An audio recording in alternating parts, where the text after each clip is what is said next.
Not me just now realizing that there was, like, the mono credit. My bad. My bad, dog. Okay. Hi, Pakapang. Hello, everyone. It really do be me. Hi, hi, hi. It's so nice to see you. And it's so nice to be back at Sunset Bird. And yeah, this is the first stream of the new year. And I figured it would be nice to be back home at Sunset Bird with Cove and the rest. And I missed them.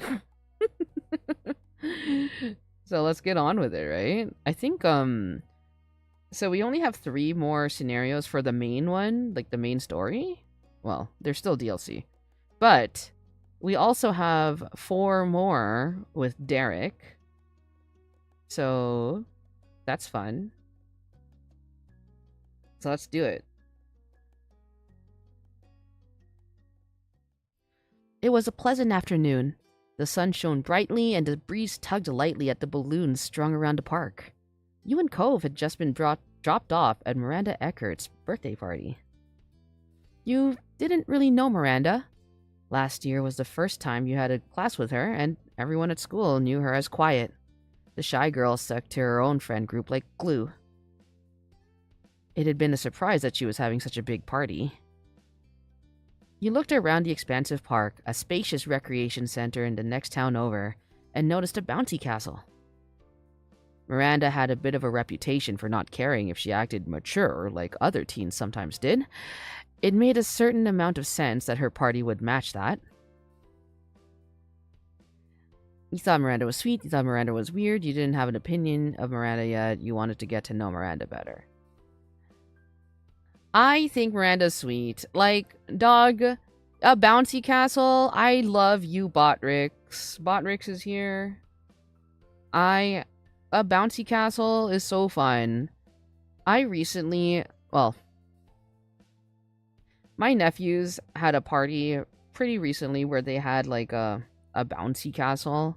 And when all of the children were gone, you fucking bet that it was Maku's turn in the bouncy castle. Hi, Hero. Oh my god, Slow, how are you? It's nice to see you. How have you been? Happy New Year. Akeome. Kotoyoro.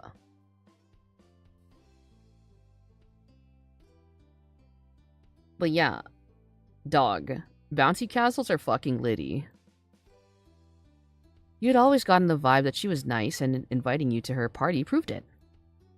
You liked that she wasn't obsessed with proving she was a grown-up. Maybe hanging out today would be fun. I love you so much, Maku. I love you too, Raccoon. Oh my god. How are you? Happy New Year. You hadn't had a choice in coming here today. Your mom's insisted on it after you got the invitation. Been great, dude. You've been having a good one? Honestly, yes. Overall, yes. I'm just sad that I'm back at work. But for the most part, yeah, I'm having a pretty okay one. I bought a Switch 2 recently. So I've been playing ZA and I've been having a pretty good time. My apologies, lads. I've removed South Carolina. Don't apologize. South Carolina needed to be removed. So I've been playing ZA and that was a lot of fun. And I also bought 3 Otome games. Because I saw that Nintendo had like a sale for Otome games, so I got Charade Maniacs, Winter's Wish, and another one that I don't remember. Explanation? It is gone.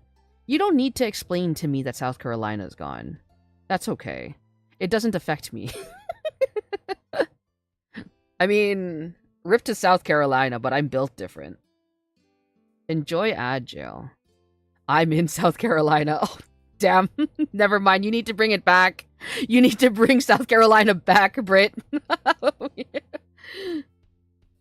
No, you are not. It's crazy. Not anymore. I can't believe Brit displaced fucking Slow. That's crazy.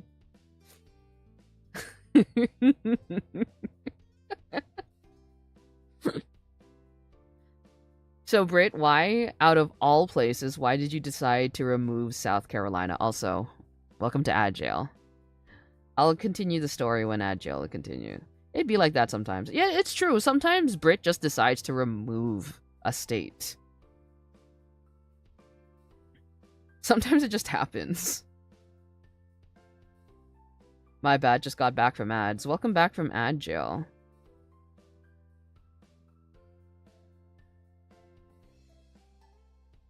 So, Britt, why did you decide to remove the entire state of South Carolina? I'm just waiting until Saribot?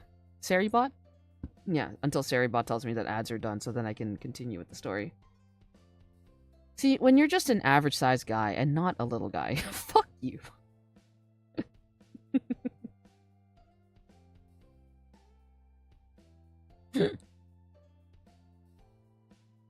There goes the deposit of my apartment. Damn.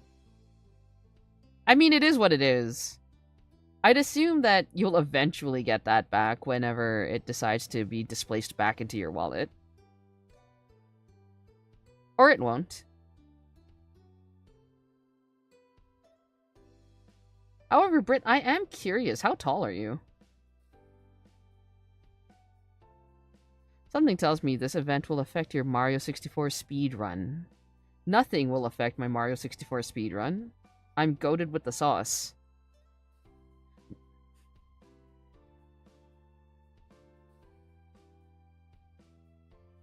Oh no, mate, at least 5 cheeseburgers. That's fair.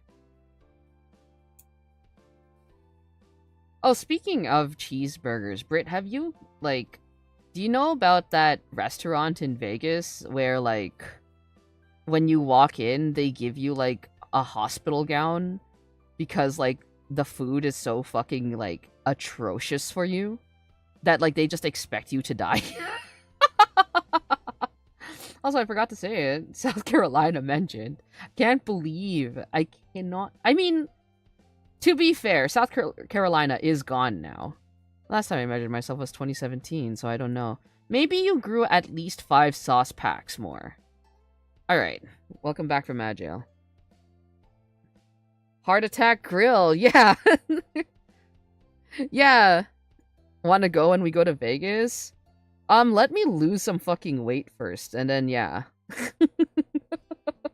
I'm back on my fucking diet, dog, and like... I was off of it for a while, and now I just have the shits. It's so fucked up. But yeah, no, like, Heart Attack Grill, I think also, like, if you... They have a scale outside, and if you, like, surpass a certain mass, then you get to eat for free. Oh, hell yeah, dog!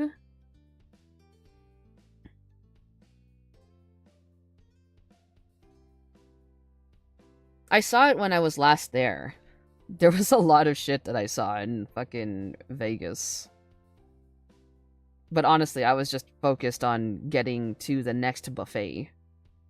Because I'm a fucking fat ass. If you give me like a, oh, hey, here, if you buy this, then you can eat, like, all you can eat for like 24 hours at these different buffets. Like, dog, I'll do it. Dude, hear me out. I want to invent a scale that doesn't give you numbers. Instead, just give you pictures of animals. It doesn't show weight, just perspective. It's crazy. Free burgers, but you end up on my 600-pound life. Right. You get called by TLC. Perspective that you weigh the same as Tommy the whale. I like that there's a specific whale. Alright. Mom's insisted on it after you got the invitation, as did Cove's mom and dad. So, both you and he were driven over to the next town with presents in tow. All the parents had been pretty firm about going to a birthday if you'd been invited. You agreed it was best to attend. You wondered if it was an adult thing. You were happy to be here. You wish you were somewhere else. You felt out of place. You were willing to give it a chance. You know what? There's a fucking bouncy castle, dog. You couldn't wait for the party to get started. There were so many things at birthday parties that you were glad Miranda had wanted you to come. I missed some episodes. How much NTR has happened in my absence? I have not played this game in a hot second. So, I'm not too sure. Maku, hey. Oh, hot guy. Hi, Fox. It's nice to see you. Happy New Year. How have you been? Cove made a small noise which caught your attention. He looked around, scanning the area. He fidgeted with his gift in his hand. So, any idea what we're supposed to do with these? You looked at your own present and then towards the seating area. There was a table filled with snacks and drinks, supplies for various party games. Past all that, you spotted one table in the back that seemed to have a truckload of gifts. You pointed it out to Cove. Why does this guy low-key give the same kind of vibe as Jackie? I'm sorry, I don't know that acronym. Ryu would be jealous, man. That's fucked up. Because you're so normal with him. I am extremely normal about Cove, but Cove is currently a child. Star versus the forces of evil. Ah! I have not watched that. Is that another show that we need to watch together? Let's drop the presents off over there. Cove nodded with a smile and turned to where you gestured. He saw it too. Cool. You and Cove began to walk over to the present table, flattening the well-trimmed grass beneath your feet. You walked past groups of people, classmates in semicircles, broken up into the usual friend groups, chatted away. You, or maybe Cove, received the occasional greeting or friendly nod. I don't know, it's a Disney show that came out around the same time Gravity Falls ended. I also didn't watch Gravity Falls. It was good, but Gravity Falls had just ended and was playing on repeat. Let me see. When did Gravity Falls end? I didn't watch Gravity Falls, dog.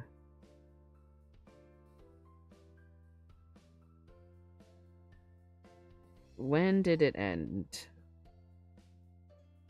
It's 2 seasons. Oh, it ended in 2016? Nah, mate. I cry. I was going through a depressive episode after depressive episode in 2016, dog. I was in engineering school. I remember actually my friend and my friend was watching Gravity Falls, and I remember he and I were having like a study session, and we bought like a bunch of snacks and stuff, and then like halfway through he just started watching Gravity Falls, but I was having like an existential crisis. Learning about the fucking laws of thermodynamics.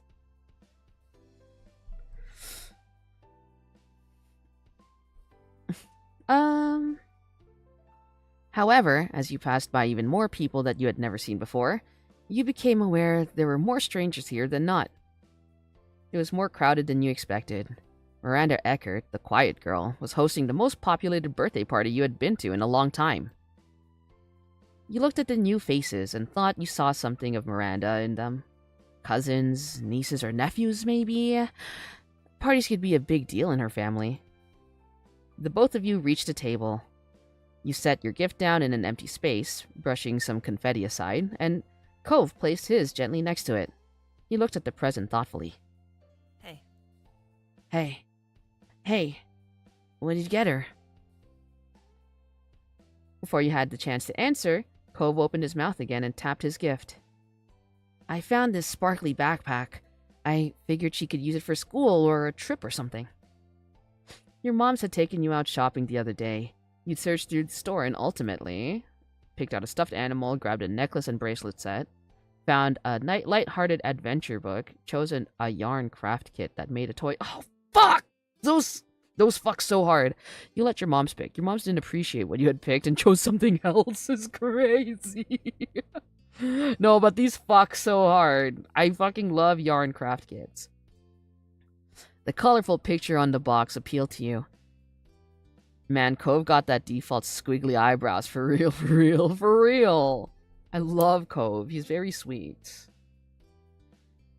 The colorful picture on the box appealed to you.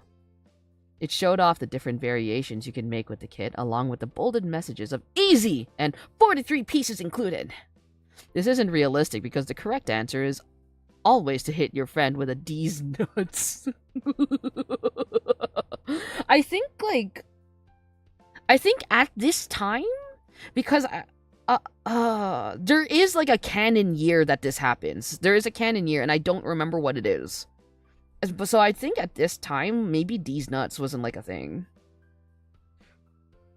I think the fucking like hands, the hand thing, like the fucking like circle with your thumb and your pointer finger, and then you punch them. I think that might be. I think that might be the era. Hopefully the kit was as cool as it looked. You described it to Cove briefly, and he had no objections. Not bad. Not a bad idea. He brushed his hands against the sides of his pants. I really hope Miranda likes her gifts, but I think we both did good. With that, he gave you a sunny grin. You touched the gift one more time and then stepped away. Without the direction of needing to put stuff away, the two of you weren't sure what to do next. Felt a little awkward, and Cove shrunk in on himself as he looked around. There were more guests heading towards the present table, so you turned away and wandered over to a nearby tree where you wouldn't be in the way. From there, you both inspected the area and planned the next step. You were glad that Cove had been invited too. At least you had his company in this unfamiliar place. You watched him, and he gave you a nervous grin. It reassured you a little, and you smiled back. What next? Cove did not appreciate being put on the spot. He was just as unsure as you were. Birthday party stuff? It didn't seem to be time for cake, what with people still arriving. Nothing else seemed to be organizing yet either. He noticed that himself and tried again. We could find Miranda. That was an idea.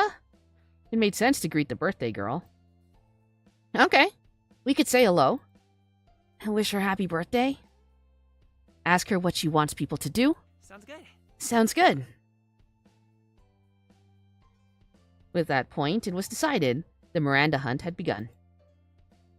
You wandered around. Anytime you saw someone with Miranda's hair color, you got a little closer, but more than once it turned out to not actually be her. Hey, look! Man, my favorite type of birthday is when you get your birthday, and then you get your birthday in winter. So you get the good excuse to go sledding.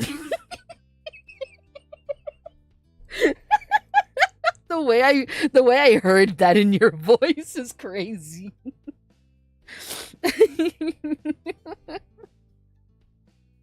I think like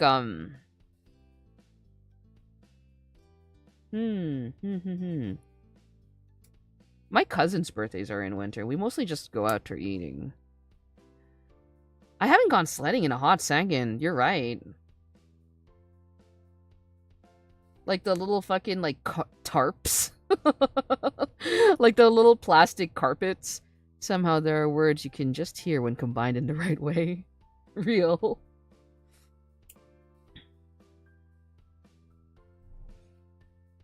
I'm using tilt controls, for example.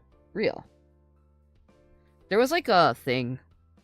There was like a meme from before where it would just show you a picture of Cosmo from Fairly Odd Parents. It was like, hi, I'm Cosmo, and you're reading this in my voice.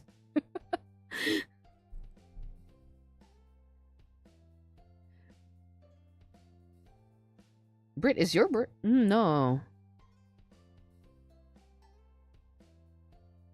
When is your birthday? I know I literally signed like a card for it, but I don't remember. It was fairly recently. Is it like winter? Or is it like summer? Am I stupid? Like, is it just been a while? December 2nd. Okay. That's fun. So did you actually like go sledding and stuff?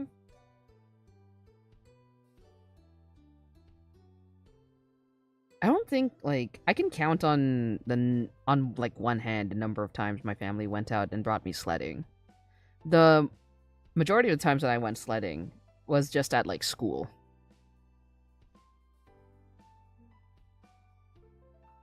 Better. You found a hill after baking boozy brownies. Hey, yo! Finally, he pointed over to the real Miranda. She smiled slightly when you both approached, but ducked her head. She seemed a little overwhelmed with being the center of attention today. Hi, Cove. Hi, Maku. Happy birthday! Happy birthday! Thanks. I'm Thank- really glad you could come. Okay, I'm not gonna say that again. I'm sorry, I'm blocking her. Fuck. Give me a second. She's very cute. Hold on, let me... There we go. That one should be okay. That should be okay. I forgot that this game... Oh, sometimes there's gonna be a third person, like, over here. Frick. I might be blocking it. Like, the chat might be... Well, whatever.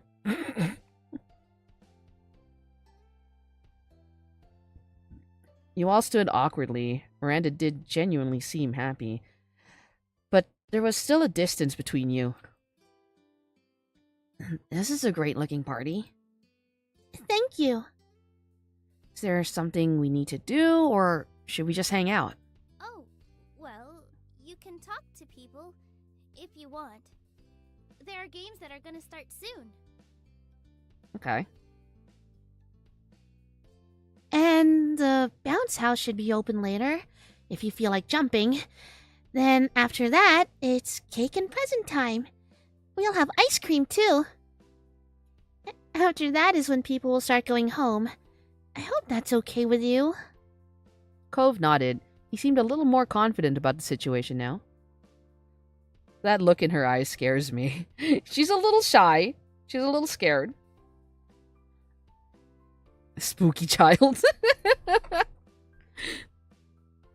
Thanks for letting me know. Thanks for letting us know. You grinned at her and she nodded back. Miranda waited there and became hyper-aware of the silence forming. You heard a shout for our Randy, and Miranda brightened up. A total 180 with how stiff she had been with you. I gotta talk to some more people. Bye! She's so sweet. The birthday girl ran off to her friend, leaving you and Cove with at least a little more idea of what to expect. You both glanced at each other wordlessly.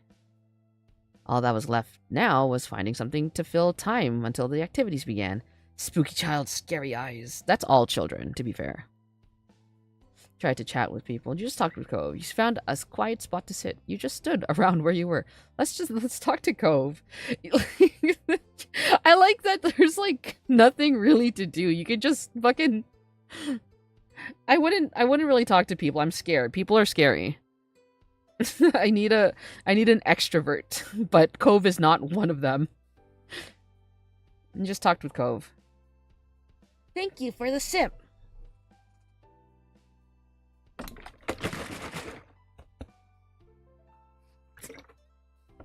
Thank you for the sip.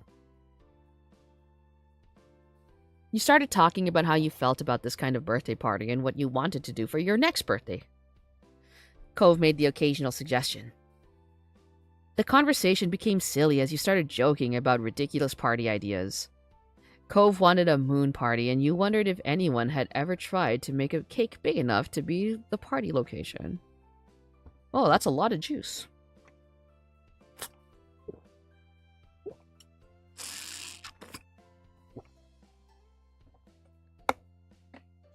Hell yeah. Suddenly, a loud voice boomed over the crowd. The constant buzz of conversation dropped as one of the adults, maybe Miranda's dad, asked the kids to gather around because it was game time. I wonder what's gonna happen. You scanned the area to make a guess. You made a joke about something that wasn't going to happen. Sounds like Ant and Roach Paradise. Real.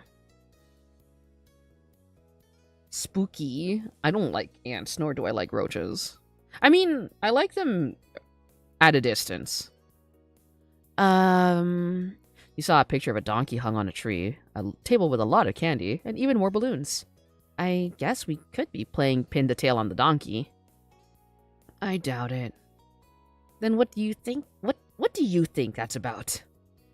You pointed to the poster of the tailless donkey. He shook his head. I've never seen anybody play that in real life. The adult announced that the children had... The children under 10 had the first round on the bounce horse. On the bounce horse? Bounce house, my bad.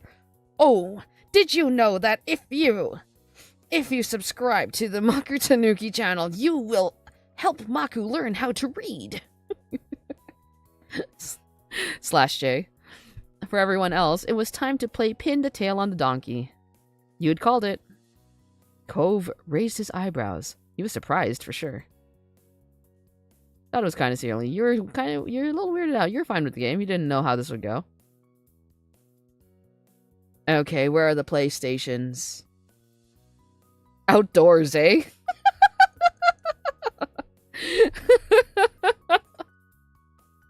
If you do not subscribe to Maku right now, I will put a spider on your head. It's crazy. Oh my god. What kind of spider? You know what? /J. It's doable. It is doable. I remember in high school, my friends used to bring their, like, PlayStation and a fucking TV in their bags. I remember this very clearly. Fucking playing Shadow of the Colossus on fucking break. For legal reasons, I have to say that. No, you know. Do you, though? Pin the tail on the donkey sounded like fun. Maybe you could even win. You casually stepped up to join the line. I love playing silly, fun games. Like, I don't know. If you're at a fucking party, if you're at an event, and earnestly is the key word, right? Earnestly, people have set up events, like fun little like games and stuff for you to like play and stuff, especially if it's just like fun little things like pin the tail on the fucking donkey. Dog, that's fun as hell, right? Like, there's no point in like being a killjoy and like being like, no, that's stupid. Everyone who's playing the game is stupid. Like, just fucking play the damn game. I remember when I was in 6th form, me and the boys brought in whatever we could get away with during breaks. I love that for you. The donkey in question was a cartoony poster with big eyes that looked more like ping pong balls. It was positioned a few feet above the ground on a tree trunk. The teen who arrived first was blindfolded and then spun around. He was nudged to the side and away from the other kid so he wouldn't stick someone with the tail instead. Being the area formerly known as South Carolina, all we got here is cornhole. Cornhole is fun as hell, though. Hell yeah, dog. Cornhole is fun as hell.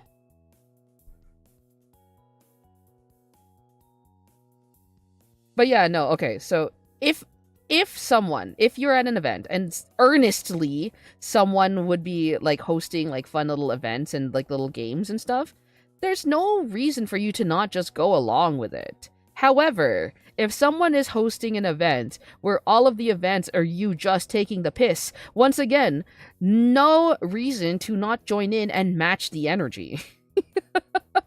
You know what I mean? Because it's like, okay. This is a quick gripe, right? So, at work, we can dress up in like Halloween costumes on Halloween, right? And I do that. I like dressing up in like the fun little costumes, right? So like I wasn't at the office for Halloween this year. However, in previous years, like for example, I would wear like animal onesies or like nothing too crazy. Think like last year I was fucking Ursula from The Little Mermaid. But like, so when I went in, there's no one else wearing fucking costumes. And then when you're trying to like get people to like join in, like obviously it's like a thing of you can just join in if you would like or whatever. right? You can just do whatever you'd like. It's fine. If you're not comfortable with it, then that's okay. If you would like to join, then do it, right? But like nobody is like dressed up, and then like one time, but then after all of that shit, after all that shit, right? Like when we haven't said anything about the costumes, like for example, like this year, we didn't really say anything about people coming in like dressing in costumes and stuff because typically we would send out emails, right? Like, hey guys, if you want to wear a costume, go for it. If you don't, then that's fine. But we didn't send out any email like that this year. Well, last year, I guess. And then there, like, people were going up to me and they were like, "Hey, Maku, aren't we allowed to wear costumes?" Like, girl, you're not gonna be wearing a costume anyway. You're not gonna be wearing a costume anyway. It's like, it's kind of frustrating. Like, again, it's like it's fun. It's a fun thing. Like, if you want to do it, then you do. If you don't want to do it, then you don't, right? But then it's just like, it's just a weird thing of like, okay, why are you asking if you're not gonna participate anyway? It's like, oh, because it would be so fun. Okay, and no one else is dressed up. So what's your point? Like, just meet the energy of, like, whatever event. It's me. Ranting. Sorry about that. Oh, but it got questionable. One of the boys brought in a PS5 and hooked it up to the whiteboard, dog. Then there was the water bottles. Oh, we got to do similar while teaching this year. I dressed up as Deadpool and got to get away with giving the student a figure. That's crazy. That's crazy. That's so funny, though. This year, like, I had something to do on Halloween, so I wasn't in the office. However, I did dress up, and I was just walking around dressed up as a fucking sunny angel.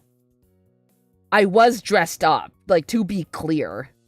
I know mostly sunny angels are naked. However, I was dressed up, to be clear.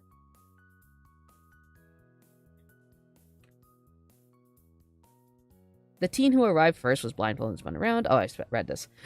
Unfortunately for him, he placed the tail on the donkey's head like some kind of bizarre earring. He wouldn't be winning that far from the target. His next opponent did far better by landing it on the donkey's back. The spectators clapped politely and the line moved up. Our hero don't want them flasher allegations. Oh, you know. Was all good until you realize that my job is teaching computer tech and business studies in school, so doing that as Deadpool was certainly a task of all time. Honestly, I love that for you, though. That sounds so fun.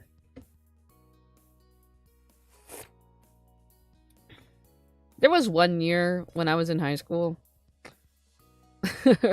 One of the teachers dressed up as a pimp. There was like one of my friends dressed up as a priest, and I went to a Catholic school, and he got in so much trouble. He got in so much trouble, dog.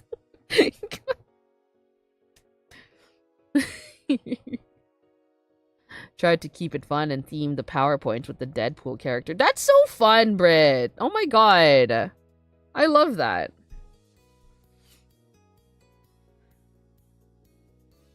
More teens tried their hand at it. Some got closer than others, but no one had gotten it perfect yet. Soon, it was Cove's turn. He was blindfolded and spun just like the others. At this point, it was a close match, and everyone was watching with bated breath. Cove approached the donkey and stuck the tail on without hesitation. Cove stood back and removed his blindfold, cheering when he saw how close he was. He turned his head over his shoulder and grinned at you.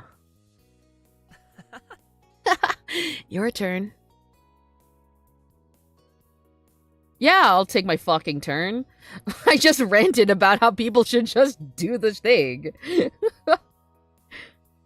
Like, it's... Like, regardless, if you're gonna be if it's an event where everyone is just taking the piss, then everyone is taking the piss and it's just for fun anyway. If it's an event where it's, like, earnestly made and everyone is trying to, you know, like, actually do the thing for funsies, then match the energy and do it for funsies. It's not that hard. Like, don't go, like, not expecting to have fun at Disney World. You know what I mean? Like, go to Disney World to have fun. However that saying goes.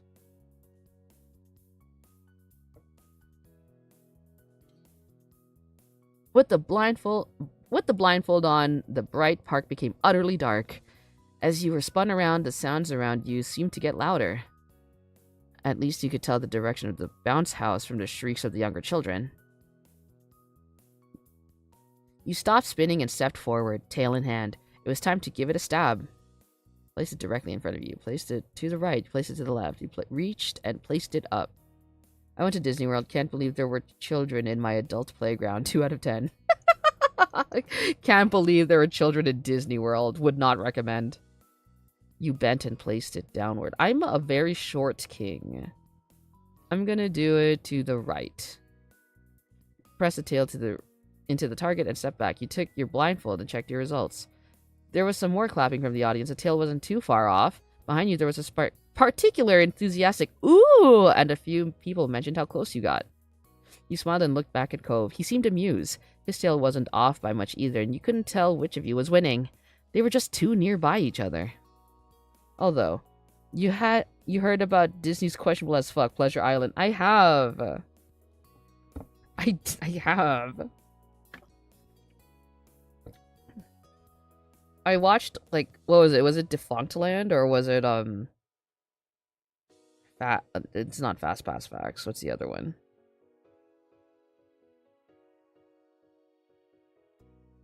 There's another Defunctland-esque, channel, and I don't remember what it is.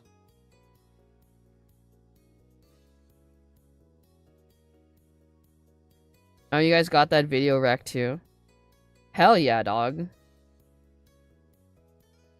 Mako really likes learning about theme parks. A few more kids took their turn. One girl managed to somehow pin the tail on the opposite side of the tree. You were pretty sure it had to be on purpose. Yeah, exactly. Like, that's fine too! With the line empty, the game was finally over. The adult running thing started to inspect the donkey. At this point, the sign was more tails than donkey. In the end, someone you didn't know was announced as the winner. You and Cove both exchanged a look, even though you clapped politely. Just us looking at each other like, you see this shit? The fuck? Fucking rigged. Huh. He sighed. He looked back at the board. I was so close, too. It was a good game. Yeah. He watched the winner and considered whether to say anything to them. He hesitated, however, and ended up not approaching the teen. Cove. He's so bitter. An older teen walked up, tall enough to tower over you and Cove. You felt a little intimidated by the stern-faced teenager until she started to speak. Her voice was low, but friendlier than her tough frown would suggest. Hi. Hi. Hi. Hi. I'm handing out party favors. Do you want one? She showed you party hats. She insisted they were the key to a true partying mood. And she's right! She had 2 options, either a colorful headband with 2 tiny party hats arranged almost like ears, or a tiara with a star on it. They were both very festive. GG, go fuck yourselves. Me. Me. Me. It's okay. No thanks. You knew the teen hadn't actually glared at him. Her default facial expression just seemed grim. She just had a fucking resting bitch face, I get it. I want the crown! You pointed to the crown and the teenager passed it over to you with the solemnness of crowning a monarch. My favorite party hat is the paper crown you get for Christmas crackers. Me too! Me too! I love those!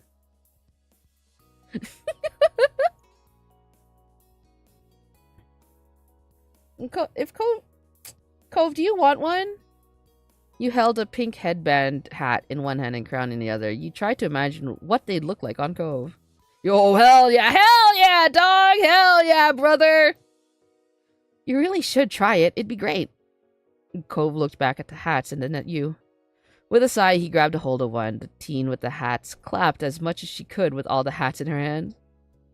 Those are real. I only ever saw them in Ed, Ed, and Eddie. The fucking crowns in the crackers? Yeah, dog. Those slap so severely. And then whatever bullshit ass toy that you get in the crackers are also fun as hell. I got a this year I got a magic trick. And then I broke it. Thank you for the sip.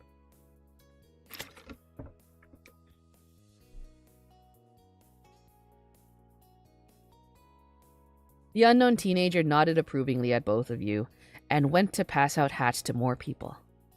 You put the party hat on your head with a smile and it fit well. It was surprisingly comfortable. It really completes your look. When did you get so fashionable? Ooh. He smirked and you just adjusted your new accessory. I'm a party animal now. Oh, really? Of course! Cove nodded with a thoughtful look on his face. I got the best toy a mid-20s fella could get from a Christmas cracker this year, a very small screwdriver. Which, not gonna lie, is actually perfect for my PC parts. I love that for you! My cousin got a bunch of tees, like golf tees. She doesn't play golf. I think there was one year where I got, like, nail clippers, and I'm like, hell yeah. Let's go! The toys in there are fucking insane. If the party spirit is contained in party hats, does that mean they're haunted? You snorted at the suggestion. You considered the hat on your head. It didn't seem haunted, but maybe that was what it wanted you to think. Oh, he's so cute! Look at him! Cove finally put his own hat on. He was nervous about it, his face uncertain. I don't know about this. I feel kind of silly. Does it look weird?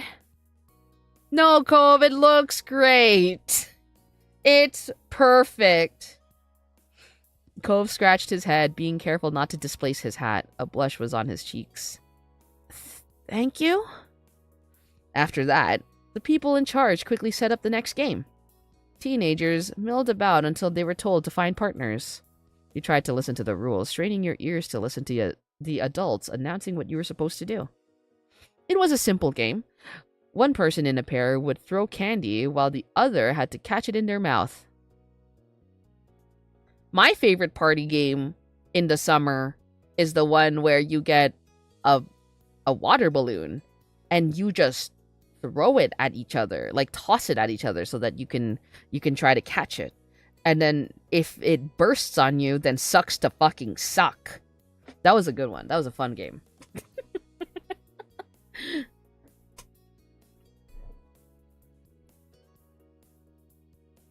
My favorite party game is beer pong. Oh, fucking slow. A homie after my heart. I'm so ass at beer pong. It's crazy. I'm so fucking ass at beer pong.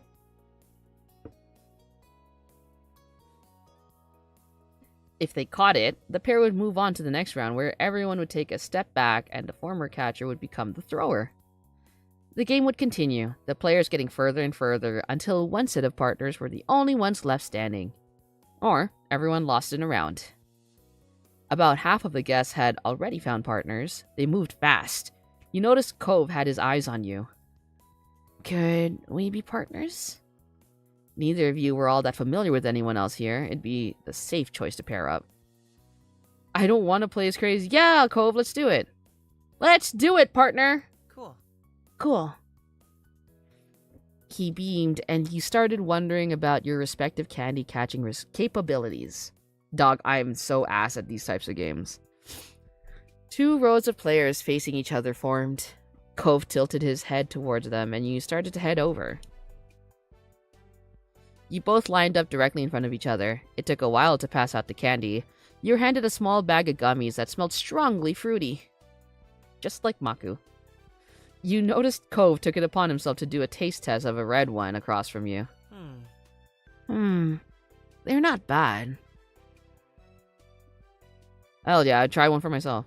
You ended up grabbing a purple gummy. It was sweet, and you guessed it was supposed to be grape flavored, but it was mostly just really sugary. And then it was time to begin. Cove's row was set to throw first. He smiled nervously, his eyes wide with seriousness. You grinned, and Cove's smile looked more genuine and less filled with tenseness. The game was on. The adult in charge shouted for the throwers to go. You and Cove were only a couple feet away from each other. With Cove's careful toss, you caught the candy easily. Like you, most of the other players moved on to the next round. There were few gaps in the rows as everyone took a step back. The round was harder with pairs further apart, but not overly so. It could be done if both partners tried. You had fun with it, but still tried. You threw the candy without a care. You made sure it missed. Oh my god! Me just dunking it directly into the ground. I do my best. You carefully plucked a gummy from your bag and felt the weight. You shifted it in your hand a couple of times. That's a lot of try hard. Actually, never mind. For practice, and then told Cove you were ready. You went for an underhand throw, careful to aim for Cove's mouth. The blue candy arced and landed perfectly in Cove's mouth. He chewed it twice and then smiled widely. You could tell Cove was genuinely pleased to make it through another round. You were happy as well. The next round began and you took another step back. Cove was even farther away from you now, but he made an okay sign. He was in this to win it. Around you, the once packed rows of players had thinned out some. You wondered how many rounds everyone had left in them. Cove swung his arm and made eye contact with you. You nodded, and the green candy flew towards you. You casually tried to catch the candy. You refused to have a green candy in your mouth? Fuck the green candies! You tried your best to catch it. I'm gonna do this for Cove. I don't know, man. You give me gummies, I will eat the damn gummies. Unless they're licorice, I'll fucking fight you, dog. Do not fuck with me, I swear to God. I'm not a licorice tanuki. You followed the arc of the candy and opened your mouth wide. It had a slight spin on it, and you tilted your head to the left to compensate. You bit down on the candy, grinning with your victorious catch. It tasted sweet and vaguely like a Slurpee. Yeah, Maku! Cove was thrilled.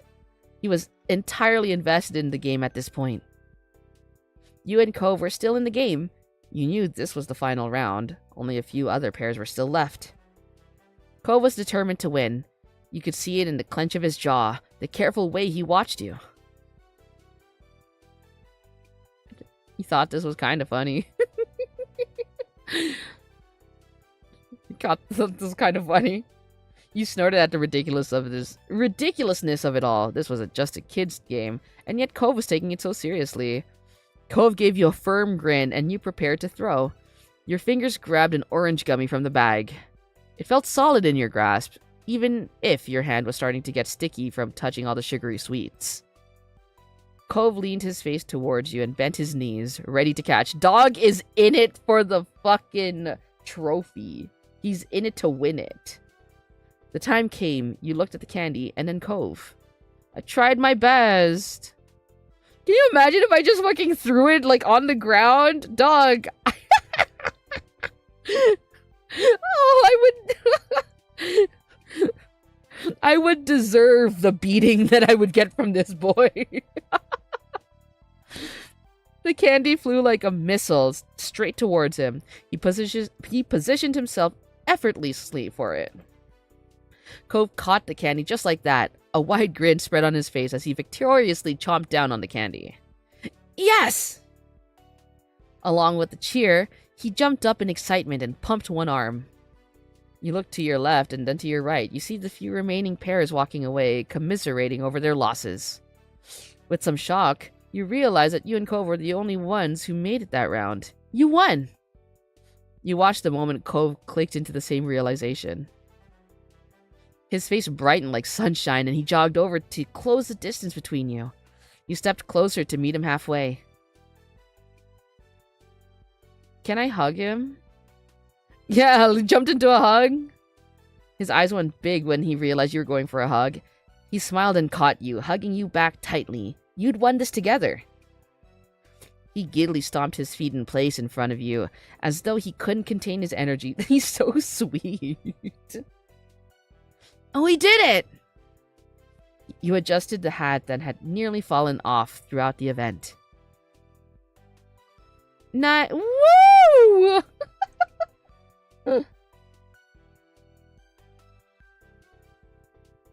The game runner strolled over and merrily gave you both a bunch more candy on top of letting you keep the gummy bags. It was quite the collection. With the candy toss over, you were going to need something else to do. You didn't have to wait long. You heard someone in the crowd shout that the bounce house was officially open for the older kids. You and Cove shared a look. Cove smiled, and you knew he wanted in. So do I, dog. You both ran over to the bouncy castle and kicked your shoes off. You crawled into the inflated castle with Cove hot on your heels. There were a couple other teens inside already. You started to get a feel for bouncing. Cove hopped from the middle to the side and back. Just after you landed from a particularly high jump, someone else snuck in. It was the birthday girl herself. Hi, Miranda. Hello. Miranda looked happy. She waved both her hands at you with a megawatts grin. I said, whoops. I hope you're having fun. She hopped around with her hands in front of her like a kangaroo. It was a surprisingly effective way to clear distance in a bounce house. She then jumped high, kicking both her legs out to the side and touched the tips of her toes with her fingers. Oh my god! Oh, wow! Miranda hadn't run out of tricks yet. She jumped a couple more times, gaining height, before doing a backflip and tucking into a ball. Oh my god! She managed to land on her feet, but didn't stick the landing. She tumbled back and fell on her butt. Cove clapped and Miranda inclined her head, almost like a bow. She was back to jumping in no time. You're so good at this. She bounced close enough to the two of you to talk without shouting across the way. Cove's bouncing slowed down to accommodate their conversation. My family gets these every year, and we have a trampoline in the backyard. Wow! That's really cool. I want to do flips too. Miranda giggled a bit and then her eyes sparkled. Hey, I can launch someone if you want. If I jump in front of you, then your bounce will go higher. Oh hell yeah, launch me! Sure! Miranda leaped over to you, her excitement clear on her face. Cove watched with interest. She explained more clearly how this was supposed to work. You got ready to bounce on her cue. 3, 2, 1. The moment she came down, you jumped high. The force of her, just as she had said, helped launch you up. The air rushed past your face and then you were coming back down. Your feet hit the bounce house hard enough to help launch Miranda up a little as well. She giggled some more, and the two of you took turns bouncing each other up. Cove clapped or offered suggestions, but it was becoming clear that he wanted a turn too. Oh, Cove. Miranda invited him to join and tried to synchronize your bounces to launch Cove up super high. The first time resulted in everyone crashing down in a pile of laughs. By the fifth attempt, Cove managed to catch some serious airtime. Woo! You all had fun bouncing around. You twirled, Miranda did stunts, Cove futilely tried to touch the highest tip in the castle ceiling. Futile? Isn't he tall as fuck? How big is this castle? What the fuck?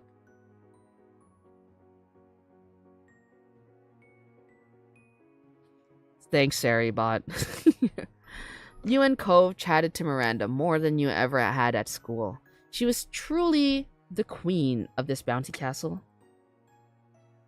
Whenever someone did something cool, everyone would cheer. If you fell, the others would help you up. This reminds me, so One time, when I was in California visiting some family, I went to a roller skating rink. I don't know how to roller skate. But people were so nice. I was eating so much shit. Like, I kept fucking falling.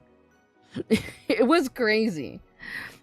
I know kind of how to rollerblade because I know how to ice skate. But, I don't know how to roller skate. So that was fun. But also, I ate so much shit, but people were so nice and they kept helping me get up. And I felt so bad because there was someone who, like, went up to me and they were like, oh, I actually just moved into this area and, like, it would be really cool if, like, you know, we could be friends. And I was like, it would be cool if we could be friends. However, I'm not local here. I'm just visiting. I felt so bad. Alright. Eventually, more people wanted to take turns in the bounce house, so you and Cove left.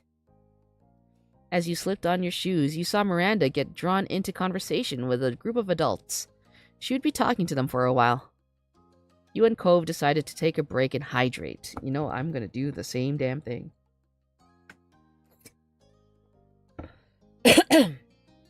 Excuse me. You went to the party table and grabbed some ice water. Oh, hell yeah. Cove handed you a party noisemaker he'd picked up from the same table. He blew on his, and it made a funny sound when it unrolled. Weep. Cove downed his drink in a couple gulps. He had gotten pretty into bouncing after all. Weep. Weep. You were still sipping on your water when Cove blew on his noisemaker again. Then again, and again. It was almost a tune. You don't recognize any particular melody, but a noisemaker also isn't an instrument. The noise cut through the hum of the other party guests, loud and noticeable.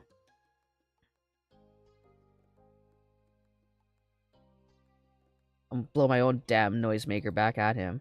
You blew hard enough to unfurl the paper completely straight. It jutted towards Cove, almost tapping his chin.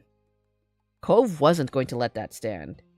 He retaliated and blew his back at you. It nearly touched your nose. It was a game now.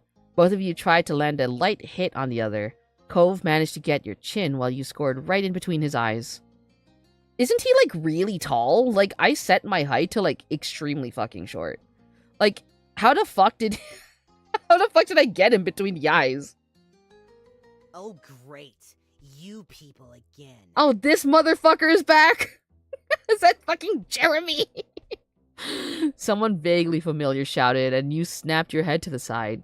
Cove's noisemaker dropped from his mouth. The speaker stepped up, and there was no doubt it was Jeremy, that mean boy you met at the start of summer. Felt very uncomfortable and didn't know what to do. You instantly got angry as you tried to ignore. You tried to be polite. This is me. Sorry, I'm just... I know my New Year's resolution this year is to be more evil. However, this is me as a child. Hi, how are you? Your greeting went unacknowledged, and Jeremy's scowl didn't change. Why are you here? Cove's tone was defensive. You watched Jeremy's face turn slack, as if Cove's question was the idiocy? Above all idiocies. Didn't I already explain this? He hadn't, so both you and Cove exchanged a look. Do you have memory loss, or are you really that stupid? Seriously. I didn't walk here. My parents brought me. Oh, this dude's still around? Yeah, that's what I mean. This guy's still fucking around. Apparently, I couldn't just stay inside like I wanted. No, they insisted I get out and enjoy the day and have fun on vacation. Blah, blah, blah. Said enjoy the day and have fun on vacation like some people would say scrub the entire bathroom or listen to an off-key singer for 10 hours. They found a park because I hate the beach. Too bad, I also hate parks. Ugh, it's dirty here. They don't know anything. Surprised they didn't I'm surprised he didn't beat a better personality into him already. Real, this guy's an asshole. I finally escaped overtime. Thank you for saving me, Maku. Oh my god, Kumo. Why is bro literally the Joker? No, because, like, Jeremy is such a king. I love him. He's so funny, but, like, fuck. He's so mean as a child. Oh, and then they saw this stupid party and decided to bother some adults by asking what was going on. They think maybe we could be included. It's moronic. Get it now? That's how my parents are. Annoying and embarrassing. Why would anybody want strangers at their birthday? Why can't they ever just leave things alone? He huffed aloud. Dog is so fucking mad. But hi, Pookie. I hope that your day was okay. Oh my god. Fucking overtime at 9? Bitch. He huffed loudly and his... Bro, you don't have the haircut to be this edgy. Bro's gonna burst a blood vessel. Real. He huffed loudly and his eyes shot daggers at some grown-ups that presumably were his parents. Yeah, that's really awkward. That doesn't sound very bad. All you can do is complain about it. Sucks to be you. Try to be friendly and welcome Jeremy to the park. You didn't bother trying to respond to that mess of a rant. Yeah, that's really awkward. You don't have to say it back to me. I know. Jeremy's eyes slipped away from you to take in the rest of the park for a bit. It was a little awkward. It was possible he didn't know what to do, but then he spoke again. Dog, just leave! Leave us alone! So dumb. How can people really go around in those embarrassing party hats? Do they think it's fun or something? How could a human being be so dumb? Fuck you! Jeez. It's just kind of nice to do party stuff. Damn, that's crazy. It's the only appropriate response. Yeah, no, it's just like, damn, bitch, alright. Jeremy scoffed. What is his problem? He's just like this. He's in the other game. He's in the dev's other game as a hand to hold, and he's very sweet. He's a really nice guy. I mean, he's an asshole still, but he's a really cool guy, actually. I gotta play the other one as well. I haven't played it yet. Jeremy scoffed, unimpressed. The expression on his face was nasty as he spoke. I am not surprised an empty-headed person like you would think that. What the fuck is your problem, bitch? Jeremy looked you over, completely dismissive. It's so rude, you can't help but feel offended. Cove's face hardened. He seemed more offended than when anyone actually insulted him personally. So his character development is in another game. You kind of see it here as, like, you know, a little spoiler because I did play, like, I did play through this game, like, before I was a streamer. But you do see him again, but, like, you don't really get, like, the full blast of it. Do you know what I mean? I don't know. I feel like I'm okay with him bullying me. Scoops, shut the fuck up. You're real for that? Scoops, you're real for that, but also shut the fuck up. Estrogen would save him. Cove's face hardened. Hi, Scoops, how are you? He seemed more offended than when anyone actually insulted him personally. Hey! Just because you don't know how to be happy doesn't mean no one else does. And it's not our fault if you hate everything. It's not okay for you to take it out on Maku. I love Cove. I love Cove. I love Cove. He isn't doing anything wrong. You are. Jeremy seemed unfazed by Cove's defense and sniffed. Maku can humiliate himself on his own. He doesn't need you to step in and do it for him. Fuck this guy, shit! Welcome to Agile. Homeboy needs the classic moves. You know your swirlies, your wet willies and pink bellies. It'll straighten him out. Oh, fuck.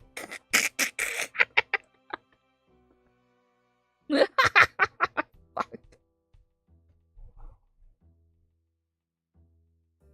You pushed him. You punched him in the face. It's crazy, Doc.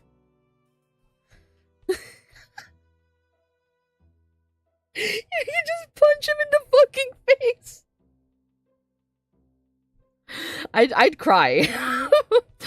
Personally, I'd cry.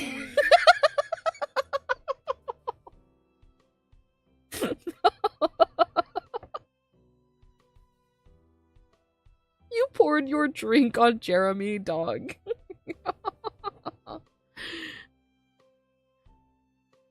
No, let's do this. Just keep blowing my fucking noisemaker at him. Fuck you, bitch. You're both...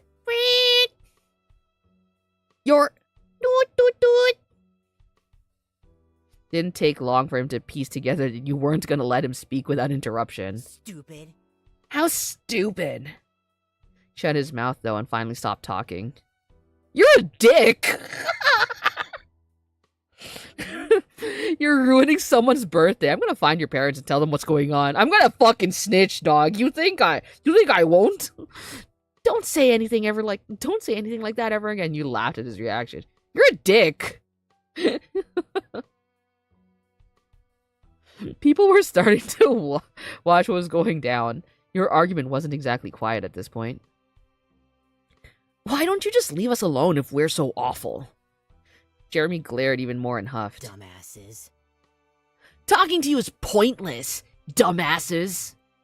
Fuck this guy. He stalked off like the last time you saw him, muttering under his breath. You blew your noisemaker after with a final, long toot, toot. You're his only friends. Toss him into the cake. Cove sighed in relief after Jeremy was gone. He relaxed, but only for a moment. He noticed just how much attention you'd drawn from the other guests. Luckily, it hadn't gone on long enough to get a real crowd. A concerned adult in a blue button-up shirt approached you and asked who that was and if everyone was alright. It's okay. I'm fine. Cove looked at you cautiously, asking just as much as the adult if you were okay. Everything's fine now. You don't have to worry about us. The concerned adult lingered for a few seconds, but nodded and left you alone. Welcome back from ad jail, everyone. The Jeremy fiasco is officially over. Cove rubbed his eyes, clearly ready to put all that nonsense behind him. Then he started laughing. It was a surprise laugh breaking out of his chest without any actual joy.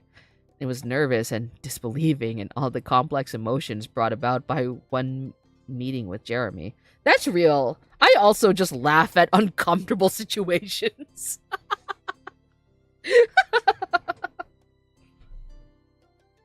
I can't believe it. He spoke in fits and starts. You swore at him. Oh, you just honed in on me calling him a dick, huh? He's so sweet. Cove is so sweet. I can't believe you swore at him, Maku. Oh my god. Cove has his priorities straight. It's the only straight thing about him. I too would want to get cursed out by Maku. It's crazy. And the look on his face after you started with the... Oh, sorry, give me a second. The look on his face after you started with the... It was hilarious. If anything, you were too nice. Real. We just called him a dick. It's not the worst thing we could have called him. He deserved it! He can't just say things and get away with it. Cove nodded to himself and then continued speaking. I mean, I wouldn't want someone to do it to me, but it's not like I can blame you. He was treating us so bad for no reason. Dicks give pleasure to some people. That boy is unpleasant. Shut the fuck up, Slow. See, you know what's good. I'm pretty sure he'll be okay. I bet it won't even change anything for him. Cove paused and shyly twisted his fingers together. Then in a quieter voice he spoke. And if you're bad for doing it, I'm bad too, because I kind of liked watching you do it, Mako.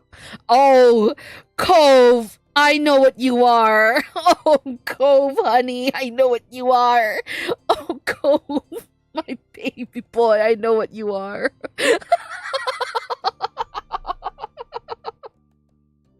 I know what you are! I know what he is! I'm just saying. He became bashful, barely able to meet your eyes. I know what you are! And he smiled shyly. But only because he deserved it. I wouldn't want that to happen to someone out of nowhere or anything. I too know and fear it. Slow, shut up. You felt flattered. And he's real for this, honestly. Me and him see eye to eye. You laughed happily over Cove's admission. You agreed it was really... You also felt bashful. You weren't sure how to feel about this. No, laugh at it. Do you want to tell your moms? About Jeremy, I mean. Please hit me with your car, Maku is crazy. Are you gonna say what you did back at him? They'd probably be nice about it, and maybe they'd know how to handle someone like him. Cove bit his lip and thought, I'm not gonna tell them anything if you don't. Yeah, let's go see moms! Slow, shut up! Let's go see moms! The way that your eagerness bleeds through the text is insane!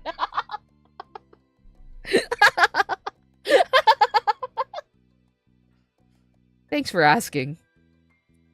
Let's just keep this between us. I don't need my mom's to... actually, you know what? Sure. For slow, I'll bring it up to my mom's later. I'll let them know everything. Alright. Okay. You thought back to your retaliation and winced internally. You were probably gonna get in trouble. Not bad trouble, not as long as your moms knew you'd been picked on first. But some trouble. The only constants in life are death, taxes, and slow being a MILF hunter. Yeah, boy.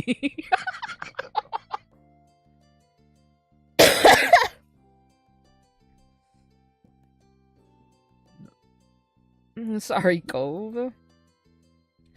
I'm sorry, Cove. It's my fault you were wearing the hat in the first place. Cove shook his head. If anything, he seemed surprised at your apology. Don't worry about it. Don't worry about it. I don't mind that you did. It's been fun. This whole day has been fun. Except for Jeremy, and he's gone now. He reached up and flicked his hat with pride, giving you a small grin. It made you happy.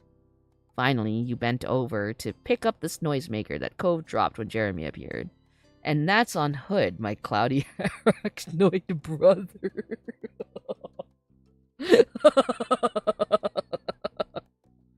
It might be too dirty to use now, but you didn't want to leave it there. He accepted it softly when you offered the little favor back to him. Thanks, Maku. I like how we can be there for each other. It makes me feel better about that kind of stuff when it happens. Yeah. Cove suggested that you should find a seat at one of the tables. It was almost cake time and he wanted to be prepared. It was a good reminder that the party wasn't over yet. There's a free table there. Let's get ready for some cake. You and Cove tried to settle down after the last event. You took seats across from one another at one of the park tables. There were a few attempts to chat, but for the most part, you simply watched the adults run around to set up the cake cutting. There was a minor panic when who you assumed was Miranda's dad apparently forgot the lighter for the candles. He and another man went through and started asking the other adults for matches or lighters. Yo, let me into that bouncy castle. Right! No, okay, so Kumo, apparently, like, when Cove bounces really high, he cannot touch the ceiling of the bouncy castle. And Dog is tall. Like, if I remember correctly, he's really tall. This castle's huge.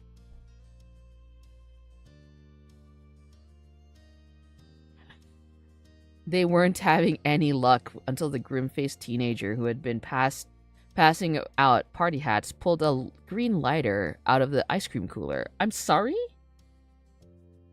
Why the lighter was put in the cooler remained a mystery, but with party hat girls find, it was time to get things going again. Miranda sat at the head of the longest table. A large chocolate cake was set in front of her. She lit all 14 candles with the cooler lighter with a She lit all 14 candles with the cooler lighter with a big smile. Oh my god. The adults started to sing happy birthday, and the rest of the guests joined in. At the end of the song, Miranda blew out the candles with a dedicated huff. She closed her eyes, and you saw her silently mouth something. Maybe it was a birthday wish. I don't think I've wished for something for my birthday in a very long time. I'll be so real. Guys, did you know that if you subscribe to the Maku Tanuki channel, you can help Maku learn to read? I was doing so good, too. God damn it. Miranda cut her own slice. Then one of the grown-ups took over cutting the cake. Another adult passed around plates of cake slices with a scoop of vanilla ice cream to the guests. Oh my god. I don't find myself wishing for things for my birthday either. Yeah. I just do stuff. Like, if I want to do something, I just do it. Maku, I hope you're having fun. Hi, Michu. I am having fun. Thank you. I love you. I love you too. I get more surprised when I get stuff, to be honest. Yeah, same. Oh, hi, Michu. Hi. Yeah, Michu's here. Cove was pleased with the treat in general. The cake looked rich and moist. It smelled quite chocolatey. I wanted both the cake and the ice cream. You took a bite of ice cream. The vanilla wasn't bad, but it was a little bland. It's vanilla. The chocolate cake, however, was a rich flavor. Cove then took his fork and started mashing up some of his cake, and Cove knows how to fucking eat it! Hell yeah! When the cake resembled a pile of crumbly chunks, he started mixing it into the ice cream. Cove is so correct for this! Oh, he's right! This is how you eat the fucking chocolate cake and the ice cream together. The melted parts of the ice cream made a kind of chocolate cake soup. You told him you do the same thing. I do the same damn thing! I also like cake that way. Yeah, isn't it good? Though, it's better with brownies. That's right, that's fucking right! It is better with brownies, he is right. As he shoved a bite of his ice cream cake in his mouth, he looked extremely validated. Cove contentedly chowed down on his concoction. One advantage to his mix is that the ice cream seemed to catch most of the crumbs that would usually fall from eating a cake. Unlike some of the kids around him, Cove's shirt remained clean. You started eating your dessert in earnest. You enjoyed yourself plenty. Cove suddenly put his fork down on the plate and stared up to the sky with a faraway expression. You checked, but didn't see anything attention-grabbing. We love a classy king. We love a classy king. This ice cream is better than those ones in cups. You know, with the little wooden spoons. But I still kind of want that instead. He's right. He's correct.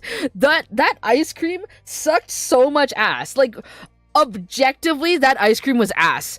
But the little treat? Ooh. I love it.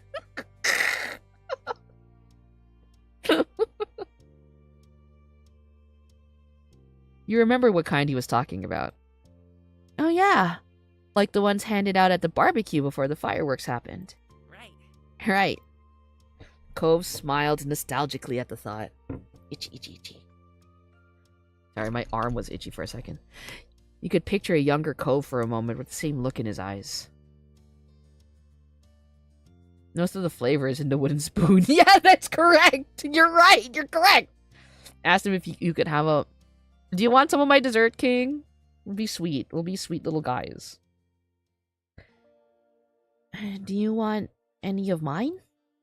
Cove raised his eyebrows for a half a second before the realization came. Laughter bursts out of him. Yeah. Yeah, I remember that too.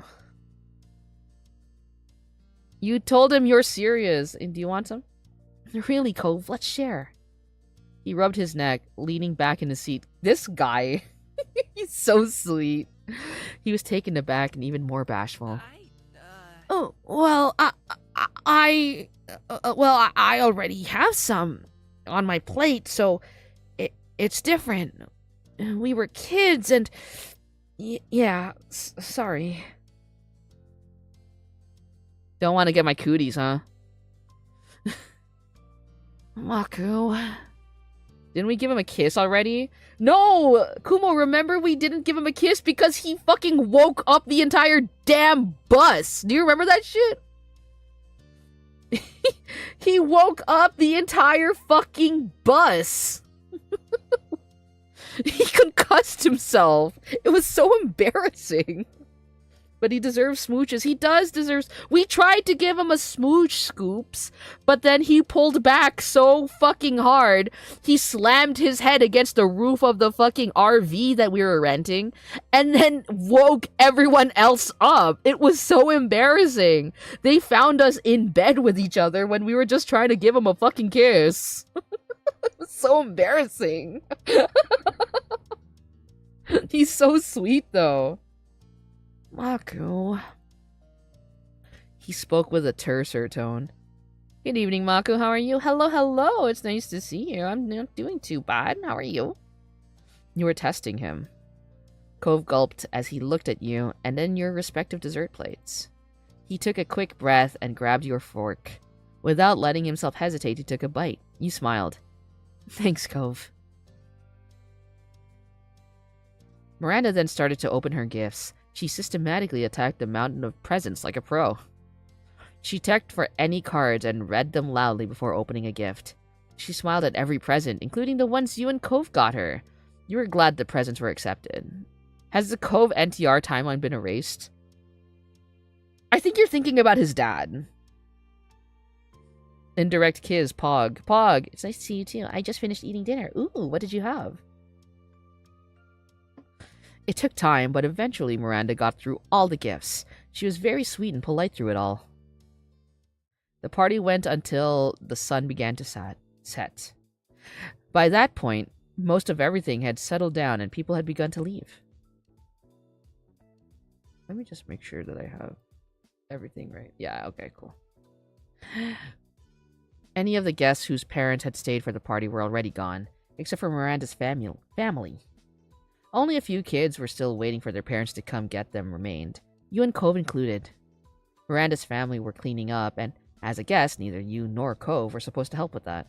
I had spaghetti and meatballs. My close friend from Twitch made it. Oh, hell fucking yeah.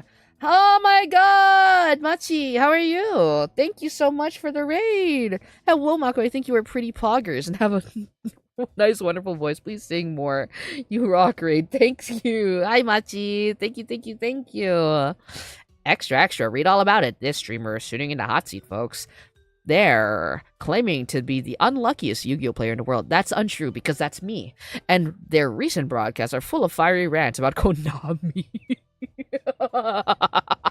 Are they really the world's worst VTuber? Tune in to find out. Well, his dad is like patient zero for NTR. Oh my god. Oh, hell fucking yeah. Oh, spaghettis? Spaghettis? Oh, oh my gosh. Puck up on Raiders. I love this game. Yeah, I love this game. Isn't Tanuki cute? Am I cute? Hello, everyone. Hello, Raiders. My name is Maku Tanuki, and I am a silly Tanuki VTuber. I enjoy visual novels and other games. But at the end of the day, I'm just a little guy. Oh my fucking god, dog! Hello?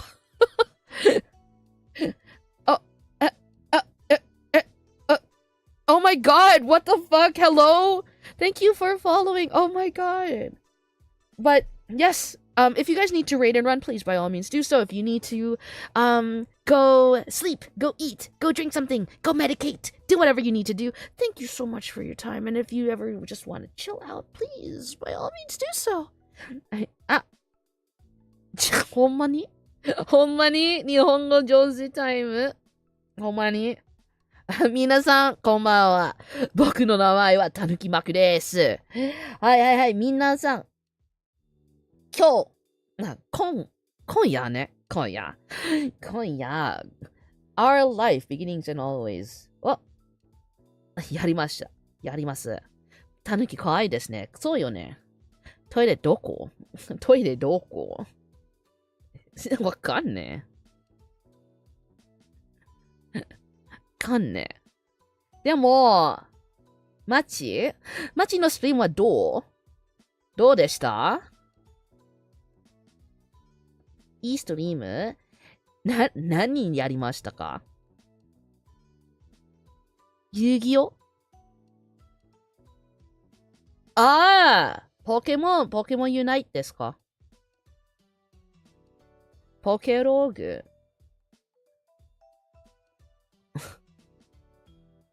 遊戯王 sucks でも僕遊戯王は好きですけどね。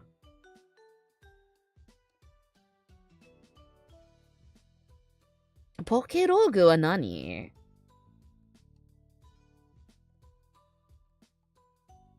そのゲームわかんねえ。トイレはここです。おい何やねん。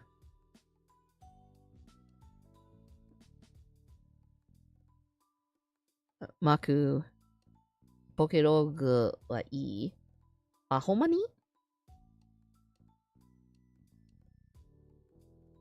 ポケモン。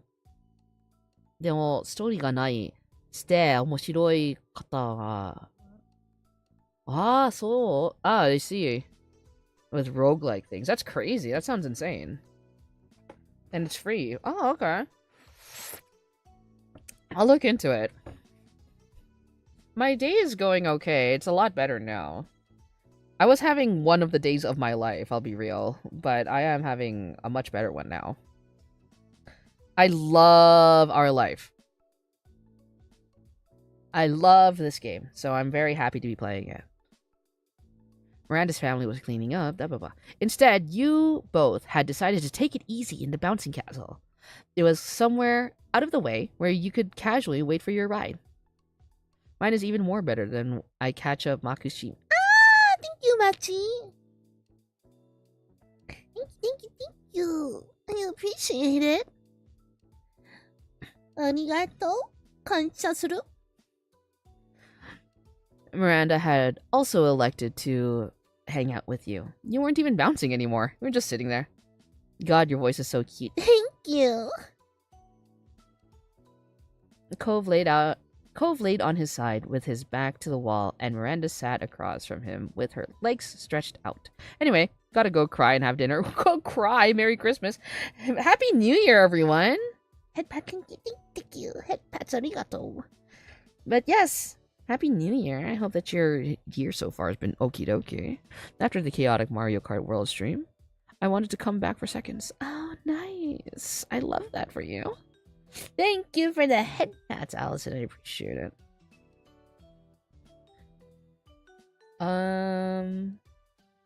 Let's see. You also made yourself comfortable. There we go. It was nice and warm in the little building. It also felt like you had some privacy, which was nice. You could all speak openly here. I agree, Maku's voice is an adorable gift to the world. Meichu's here! Meichu's still here! Hi, Meichu! Thank you!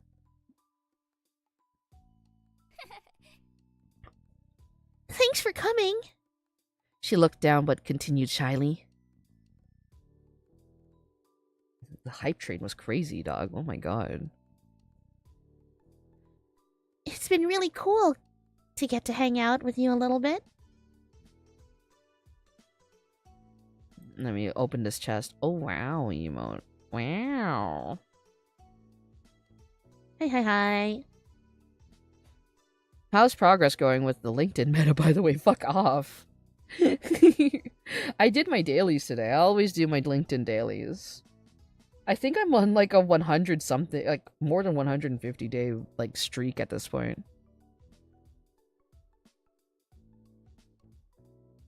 Thanks for letting me come. I didn't think I'd be invited. I'm so happy I could come. Miranda just smiled a little more. So, did you notice anything happening earlier? With some people you don't know showing up? She had to think about this question a little. It was apparent that she didn't have an encounter with Jeremy since there was no instant recognition. I'm in disbelief LinkedIn of all things has games. They're pretty good games too, like, you know, they're pretty good like brain teasers and like they're supposed to be there for when you take a little break. I'm gonna behave myself.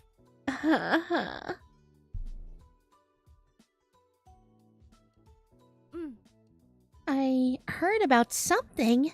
Some other parents were talking to my parents when their kid came and forced them to leave the park. Excuse me. She tilted her head to the side, finding it weird, but also not important.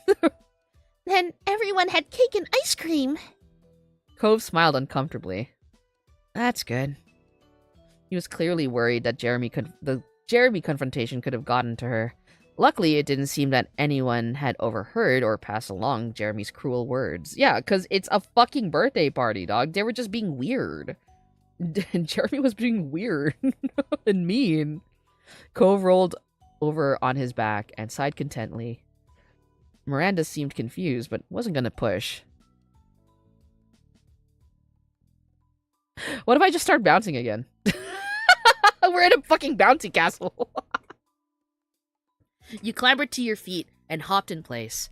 Miranda lit up and followed your lead. How old are we again in this step? I think we're like 14? Like 14, 15, something like that. Like, dog was just mean to us for, like, no fucking reason. Oh, slay. Yeah, right? You clambered to your feet and hopped in place. Miranda lit up and followed your lead. You both started leaping around and trying tricks. Is it me, or is this game giving me yaoi vibes? I mean, if it is, it's because me, Maku, is playing the character, the main character. But yeah, no, this is a visual novel dating sim. I wouldn't really classify it as an otome because the character can be whatever gender you would like them to be.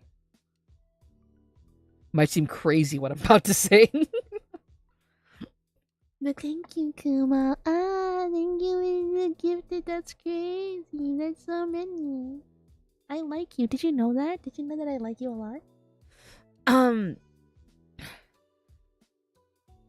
Yeah, it's very otome adjacent. But I don't remember the name. I don't remember the word for otome, but it is everyone. Otome is just like for girls.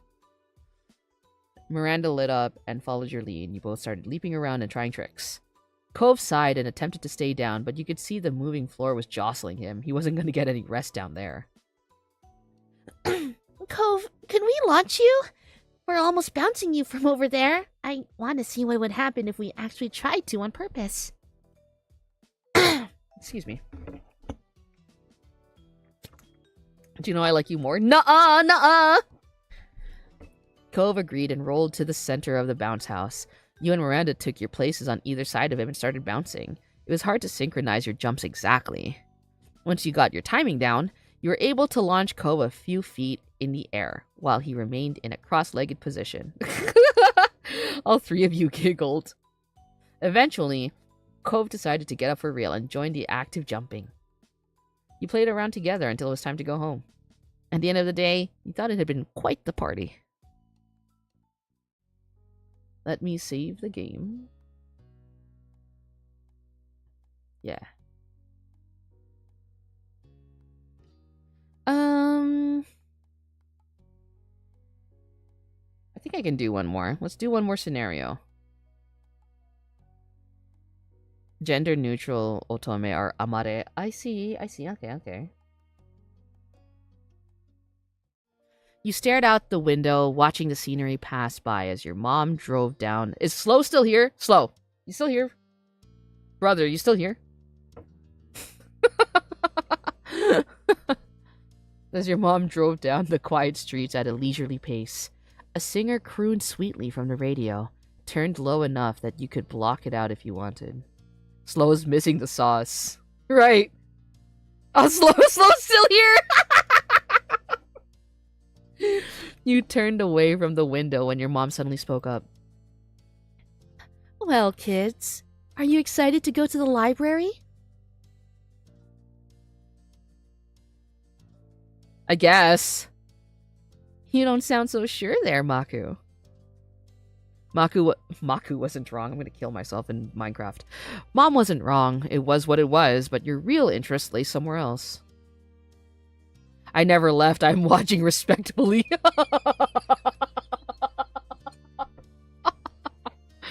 There hadn't ever been a time when you were super excited to go to the library. What about you, Cove? You're part of the conversation too. Not really. Not really. If I didn't have school stuff to do, I would probably be somewhere else. Thankfully, 2026 has been a promising start.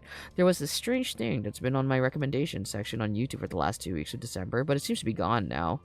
What was it? I see. I get it. I wasn't so keen on the library in my day either. That's... I was gonna say that's real. No, that's not fucking true. The library slapped so fucking hard, dog. I fucking love the library. I just didn't really have the opportunity to really go too often.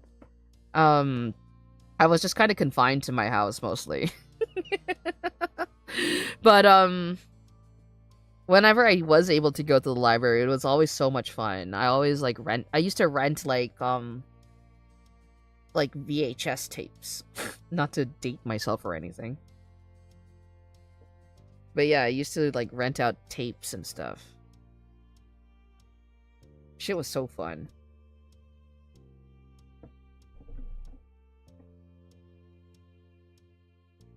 Really? Well, no.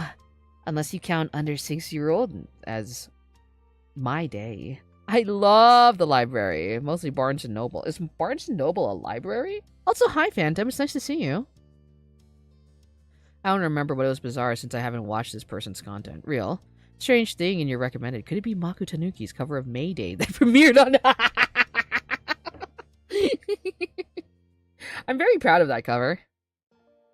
She grinned over at the two of you briefly. Mom refocused on driving, humming along with the radio under her breath. You went back to staring outside. The Barness and Nobly. As you passed one street, you caught a glimpse of someone in brightly colored clothing passing out balloon animals. It sparked a faraway memory, and you felt your lips twitching up before consciously remembering why. How long ago was it that you and Cove watched the amazing Alexander performing magic tricks? I'm refocused on the mom is crazy. Respectfully speaking. Hey, Cove, you remember that one guy? Maybe. Maybe I do. It wasn't that, but I should check out that cover. You should. I'm very proud of it. Alexander, the amazing Alexander. He gave us dolphin balloons for free. At this reminder, Cove smiled faintly. Oh, yeah. I wonder if he's there right now. Maybe we should go more often to check. Maybe. That was the first time we ever went down that street together, I think. I miss my balloon. He was a good dolphin for that one afternoon I had him. Yeah. Hey, Cove, what were you gonna name your balloon? You never told me. Oh. Huh. I don't know. Can't remember what kid me was thinking. Probably something obvious like Flipper. Couldn't help the way your own smile curled up higher at the sentiment. You wanted to say something else, but couldn't quite think of what, so you just settled back into your seat. When silence filled the car again, you returned your attention to the window. It was an absolutely gorgeous day. You leaned your face to the sunshine, tempted to close your eyes as the gentle rays warmed your cheeks. We should kiss him already. We should. We should, if he'd let us. If he'd let us! Maku? Huh? You lifted yourself up a bit more, seeing your mom twisting her torso to face you, confused from the front seat of the car. Agreed. Agreed! Next to you was nothing. Cove's car door was already open. You had reached the destination before you even realized it. That's so real. I was asking, what time should I pick you two up? Oh, 4 should be okay. That should give you enough time to finish your summer assignments, or at least make a large enough dent. Did you guys ever have summer assignments? I never had that shit. I'm sorry, is that a real thing? Like, I don't doubt that it's a real thing, but like, did you guys have summer assignments? It was not fun? Fuck, dude, that sucks. What do you mean you had summer assignments? I never had that shit. The only time I had summer assignments was if I was taking summer school. I had a big-ass packet to complete. What the fuck? You guys had summer assignments? Is this an American thing, dog? I've never had that shit.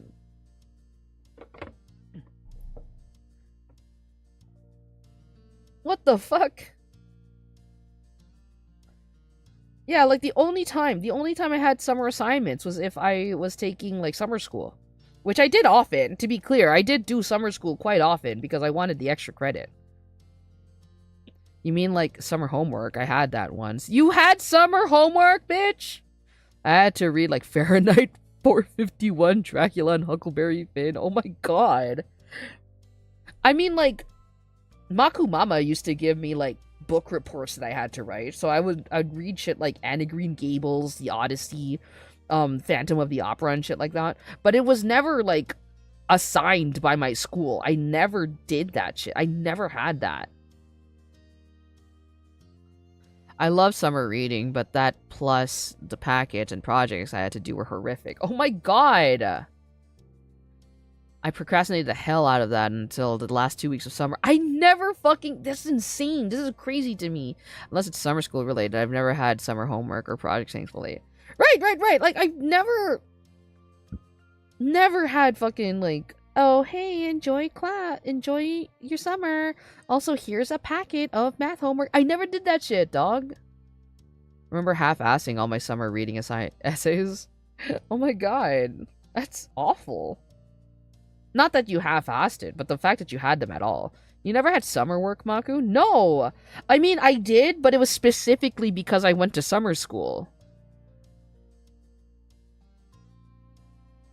Like, I didn't have, like, hey everyone, enjoy your summer holidays, and don't forget to bring back those packets. I never had that shit, dog. Yeah, no, they just couldn't leave us in peace. That's awful. The closest that I had to summer homework was in high school. So I skipped a grade in high school music, and so just to make sure that like I could keep up with the curriculum, my teacher gave me like a packet of shit to do. But it was also nothing because I've like level, like I was like grade 2 or 3 in like the fucking Royal Conservatory.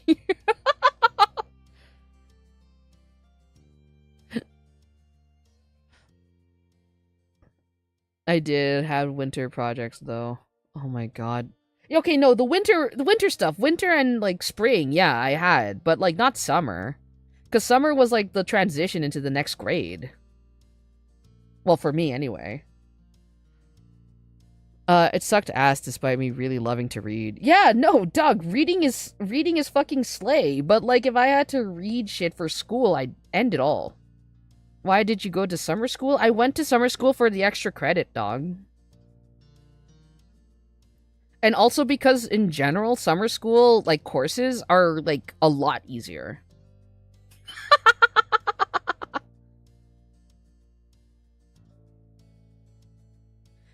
Imagine failing your last report card progress sheet and then having required homework and then projects to do in summer. That's awful. Skipping high school music, given how amazing your singing is, I don't know if you needed that class. I took high school music because I wanted the A, dog. I wanted a high mark. I wanted a guaranteed A.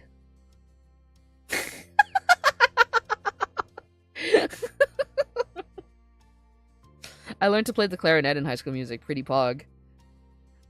Okay, so for me, I guess it would be like middle school or junior high school age, but like, you know, for me, I was like elementary school and then high school. So like, I think in grade 7, I learned clarinet. I wanted to learn clarinet in grade 7, was able to learn like the very basics of clarinet. However, my teacher was like, Maku, you're a little too good at clarinet. How about I give you something else? And then we didn't have anyone playing the tenor sax, so he gave me the tenor sax. So I had to learn how to play the tenor sax. So then the tenor sax was like my main instrument all through grade 7 to grade 12, like the end of high school.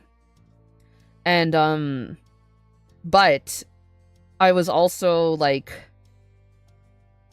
given, like, if needed, I was also required to play like either the alto or the bari. And then also I learned how to play the trumpet in high school.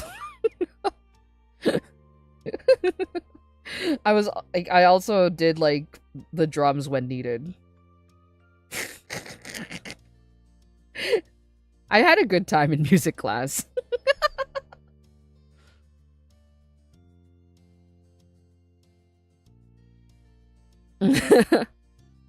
You're too good, cut it out. It was like it was more kind of like oh, like, you know, we need you somewhere else where we literally have no one. We literally do not have a tenor saxophone player and we need one. Can you please we need you there. You had to nerf your power level during music classes. It was so fun. I miss taking music classes.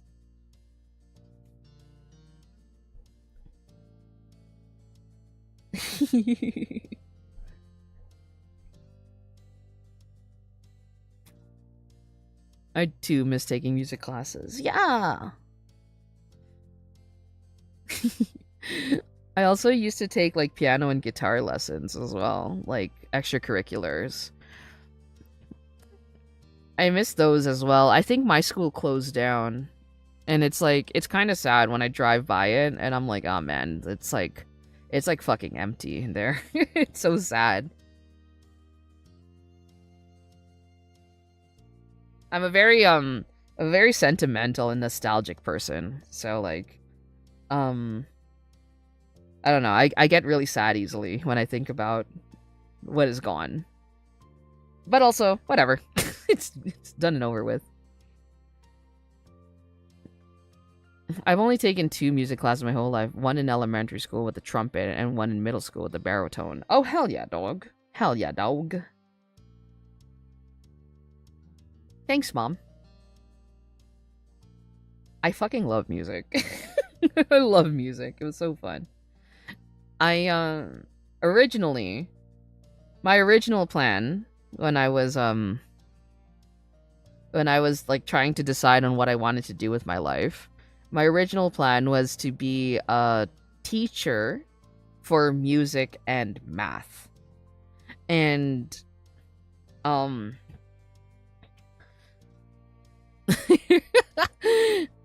and then I had to be sat down by multiple teachers.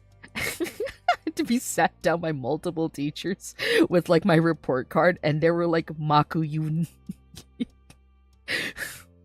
obviously do what you want, but maybe consider like going into like STEM. Doc. And then I did. I went into chemical engineering. Literally saying, oh, we're not beating the allegations. the way they sat my ass down with my fucking report card, then pointed to like all of my fucking like, oh, like, dog, your calculus class. They probably needed more people in STEM too. They do not need more people in STEM. I mean, they always need people in STEM. To be fair, to be fair, you always need people in STEM.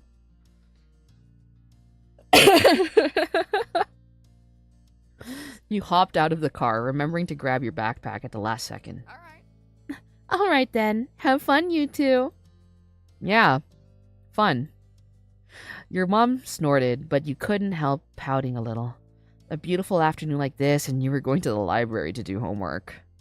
The two of you went right to the door of the library. Cove reached it first and tugged it open, stepping inside.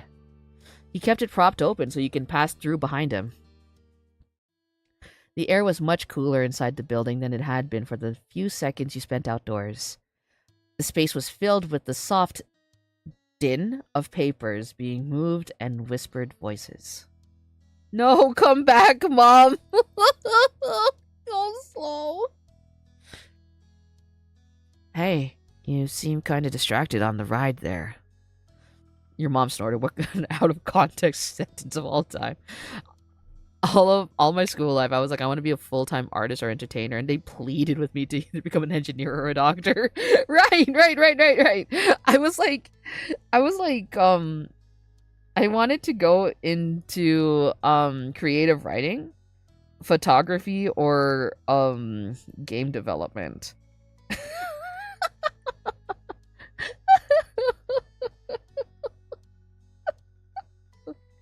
So like, yeah, so it was like when I first like brought up the idea, the possibility of me going into like teachers college or something. My teachers were just like, hey, maybe like reconsider. So I'm like, okay.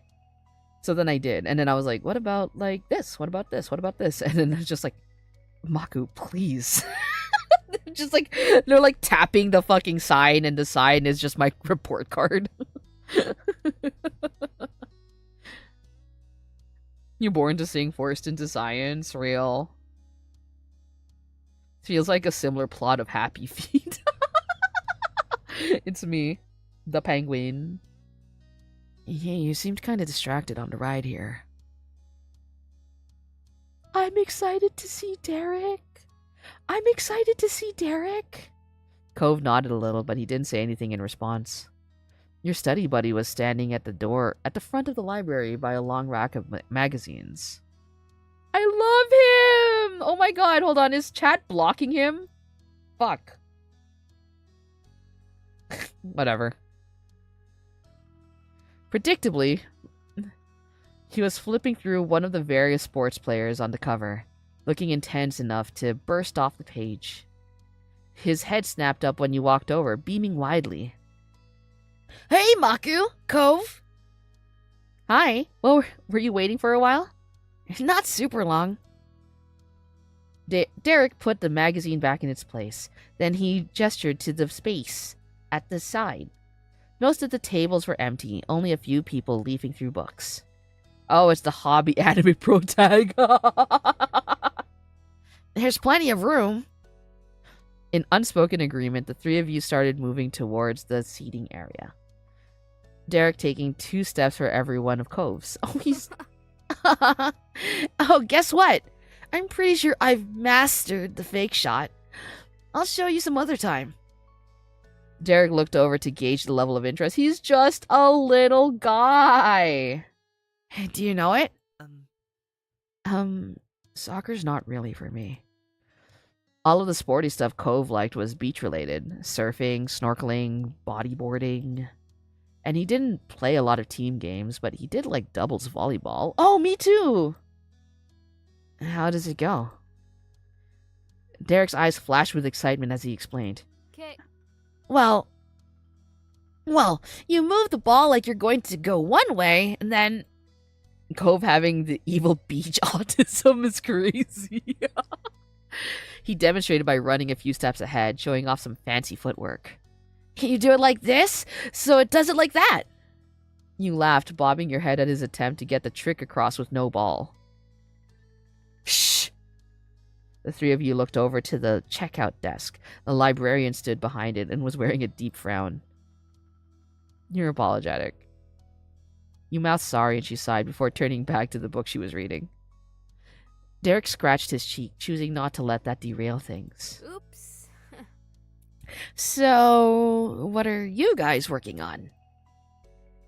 What weren't you working on?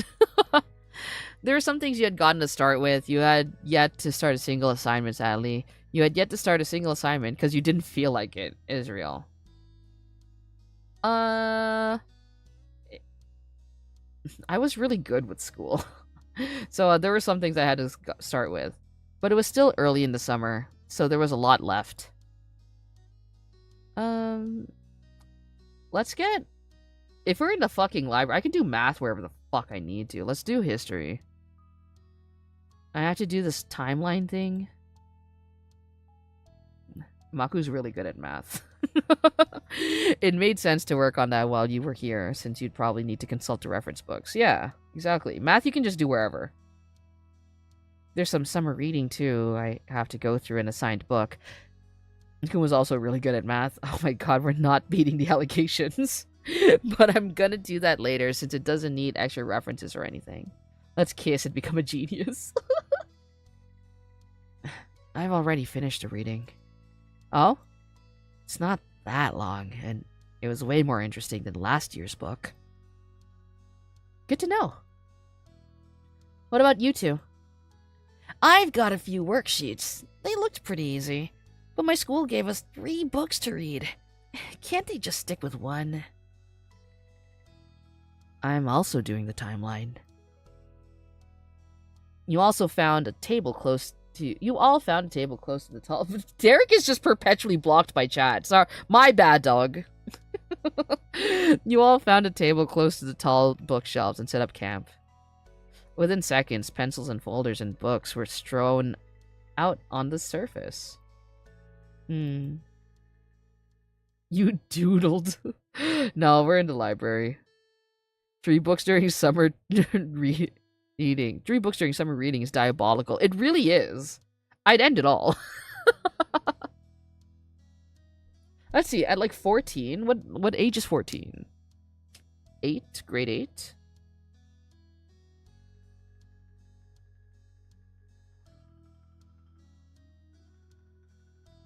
Oh, poor Derek. But, grade 8? What reading were we doing in grade 8? I think we read To Kill a Mockingbird. There was another one. Fuck, what was it called? I don't remember. There was another book that we read. So it was To Kill a Mockingbird, and then there was another one where, the story was basically that humanity was, like, looking for a new planet, and they had left a child on this planet before, and there was like a robot butler who raised the child on the planet. However, the child needed to be like upgraded, and like they needed to be they basically messed with the physical features of the child so that they could live comfortably on that planet. Because, like, for example, like, the atmosphere was a lot, like, thinner than Earth's, so, like, the air wasn't, like, you know, the greatest. So, like, so yeah, no, they did a lot of things to, and this kid just didn't know, right? And then eventually the humans came back, and they were like, oh, we're gonna form a colony here because Earth is fucked. And so, like, you know, since we set up camp already before, we were just gonna come back here and we're gonna start setting up here. And then it was kind of like a Princess Mononoke situation where like there was like a guy, right? It was like kind of like a romance thing. And then, but like the robot butler was like, "Hey girl, whenever you go out, you have to wear this like bodysuit, okay, so that you can kind of like blend in with the humans and stuff." And she was like, "But I am a human." And he was like, "No, no, no, you gotta wear like," because like the girl also just wasn't aware, like she never saw herself in the mirror or whatever, and like she never really saw herself like her reflection or whatever. And then like, you know, she and the boy wanted to hold hands and kiss and shit, but like she removed her bodysuit and then she was just like an alien, and the boy like crashed out. I don't remember the ending of the book. However, the girl was like, "Oh, dog, this fucking slaps. Like, fucking neat." Like, she had, like, 2 different eyelids, like lizards. The Giver is a series? I think it is, yeah. Alright. That sounds really interesting. It was pretty good. The Great Gatsby I read in high school.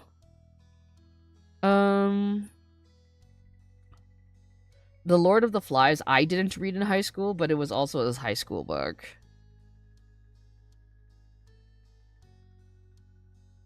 You're pretty confident you could get it done before your mom was set to return. Excuse me.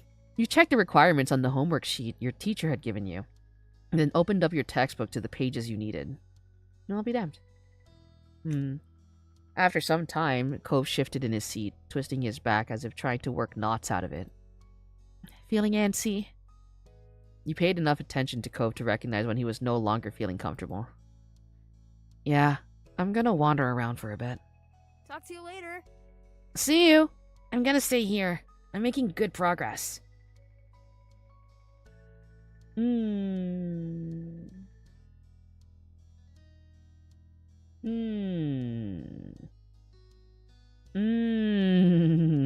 know, we've been spending so much time with Cove. Let's hang out with Derek. I'll stay too. You didn't want to break your concentration and have to get back into it. That's also true. Raw dogging schoolwork without headphones is foul work. Real.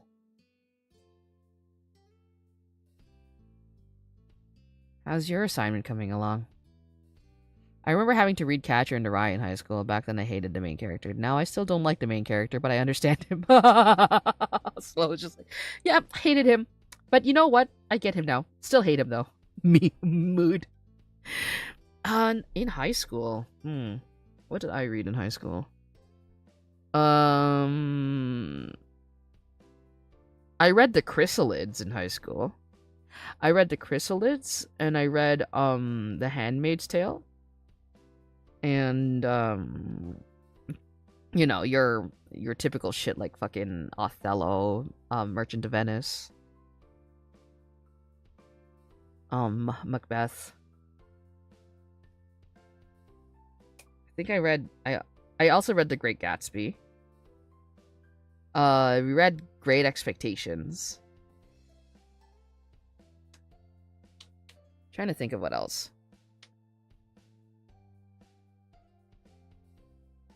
I don't remember what I read in grade 12. That's a lie. I remember what I read in grade 12. Grade 12 was The Great Gatsby. But that was because I took that in summer school. That's why I don't remember it. How's your assignment coming along? Derek flashed you a grin. You read The Scarlet Letter? In my own time, I was reading a series called The Demonata. It was peak. Oh, hell yeah, dog. It's whizzing by, no problems. How about yours? It's closer to being done than it was. At this rate, it's going really great. Nice. Hmm? But weird to think we'll be back at school soon, huh? Yeah, a new school year. You looking forward to it? The Scarlet Letter was actually unhinged. I'm surprised they let us read it, to be honest. I love it. I've never actually read The Scarlet Letter, to be honest. Wouldn't say I was looking forward to it, but this year's gonna be the year. The year of what? Right. The year I'm gonna be on the team. He pumped his fist in the air and momentarily became too loud for the library again. The team? Which one?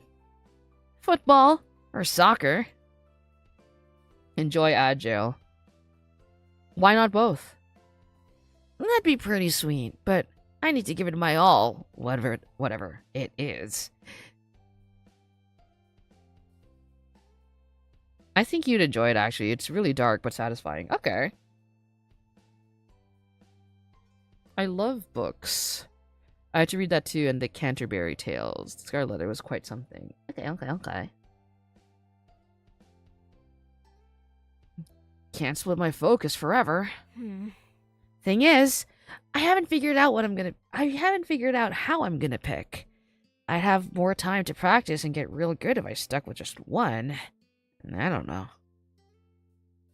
Do what makes you happy. 2 means double the number of teams you can try for. You simply listen to him. I vote for soccer. I vote for football. Listen to. Hey, I'll figure it out. I know I will. Thanks for letting me go on about that. A sip for me? A sip for me? You. I love sips.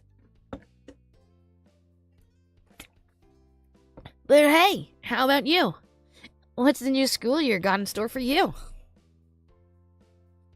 I want to learn a new skill. I want to get into a sports team too. Lots of fun. Naps if I'm lucky. I want to think about it. Lots of fun. I get it.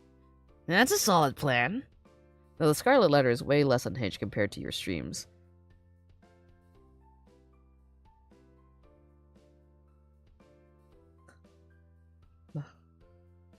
Thank you. Thank you. Thanks. I can change that as crazy. That's a solid plan. You continued swapping visions of the year ahead until Cove returned. With a start, you realized that a solid 15 minutes had slipped by. It had only felt like a few moments. That's real. With fresh minds, you all turned back to your work. The sound of shuffling dragged you out of your head. You looked up, surprised to see Derek packing up. You're done?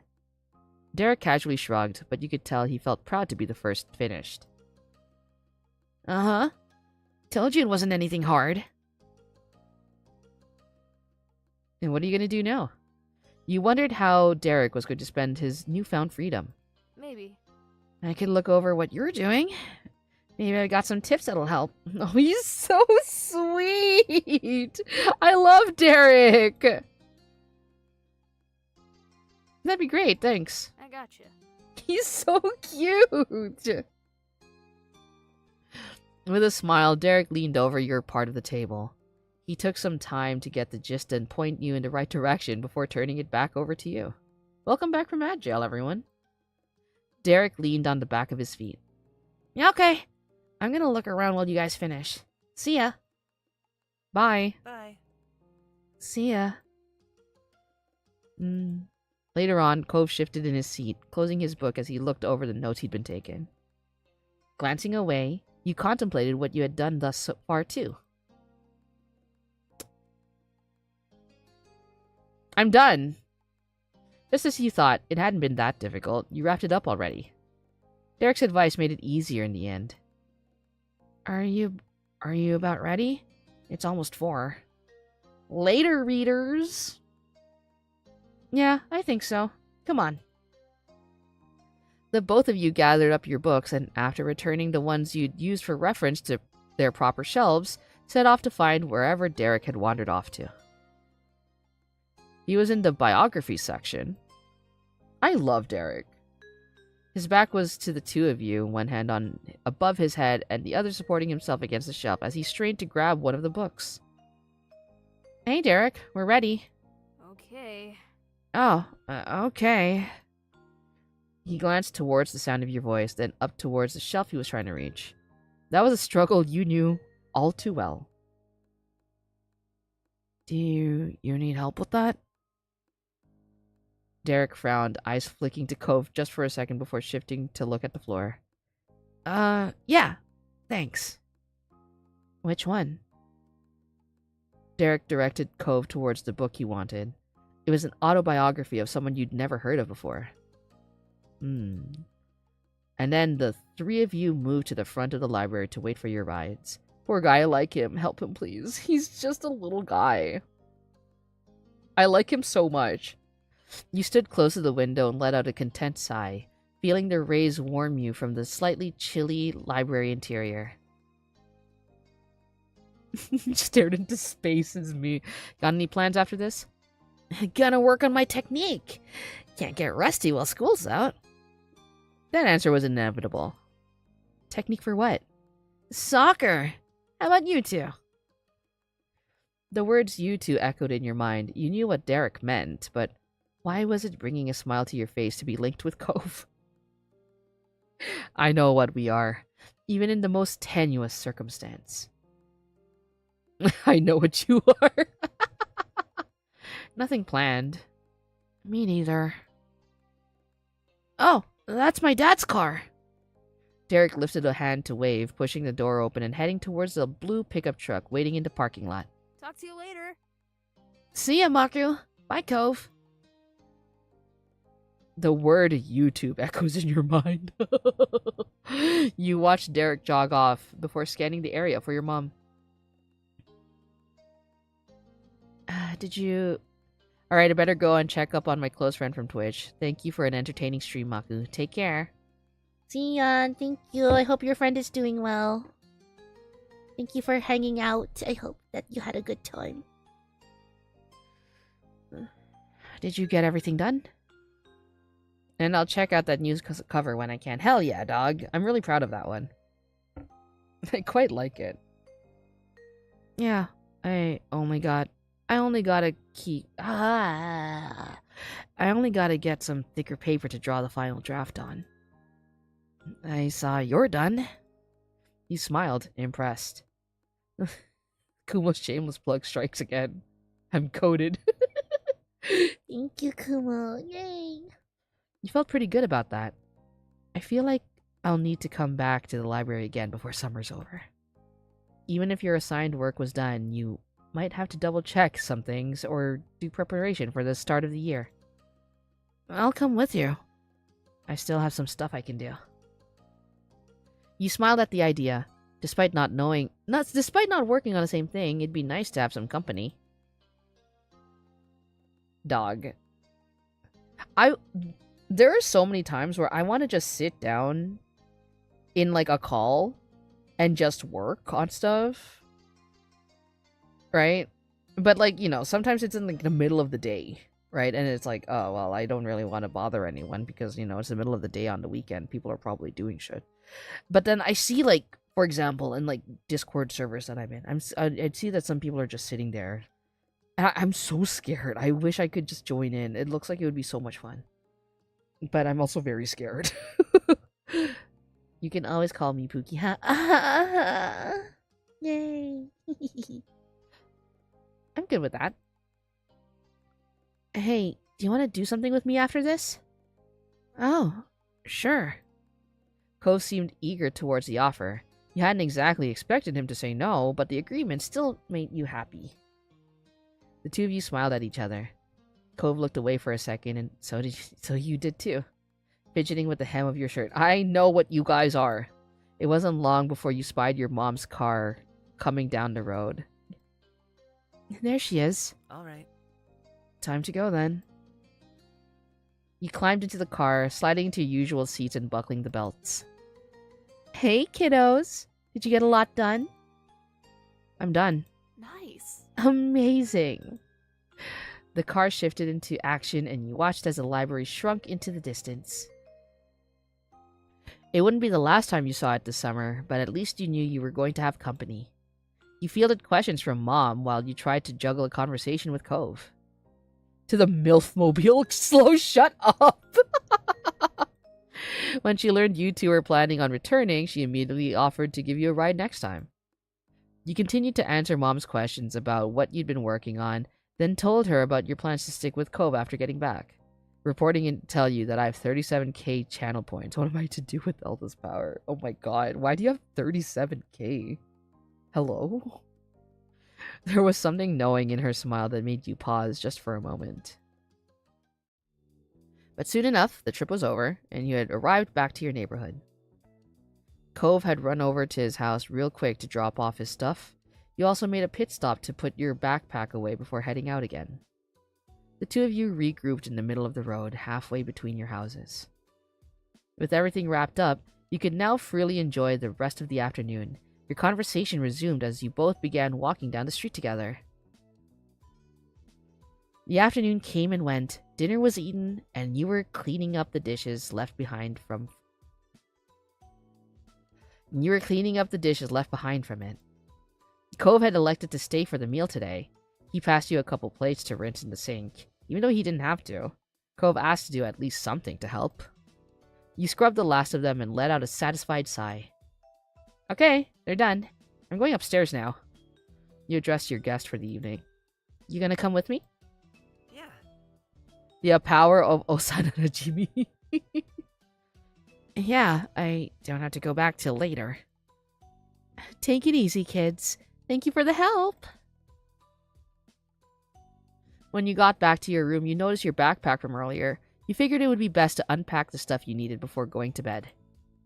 Cove plopped into your desk chair, and it spun around a bit as he got comfortable. He watched you contentedly as you walked across the room. He didn't need or expect you to try entertaining him constantly. It was just nice to be near each other, even when nothing was going on. I know what you guys are.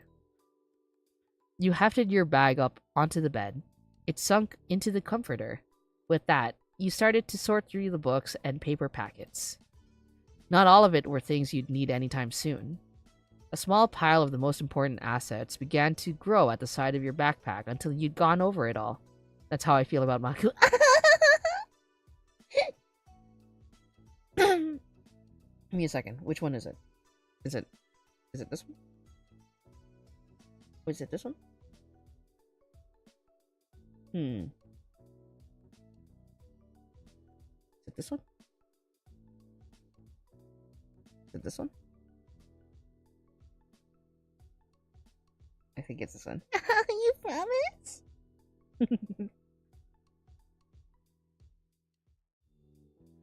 I had to remember which one was my blush. Fuck. Sorry about that, dog. A small pile of the most important assets going to until you'd gone over it all. You had actually finished flipping. Local Tanuki forgets how to emote. You had actually finished flipping through. I have like an angry one too. Give me a second. I'll find it.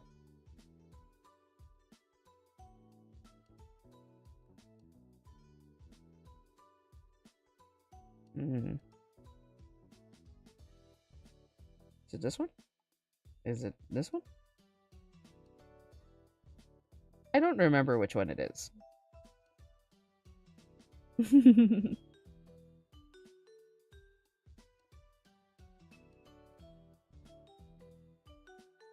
I barely use my expressions too, and I'm the one that made them.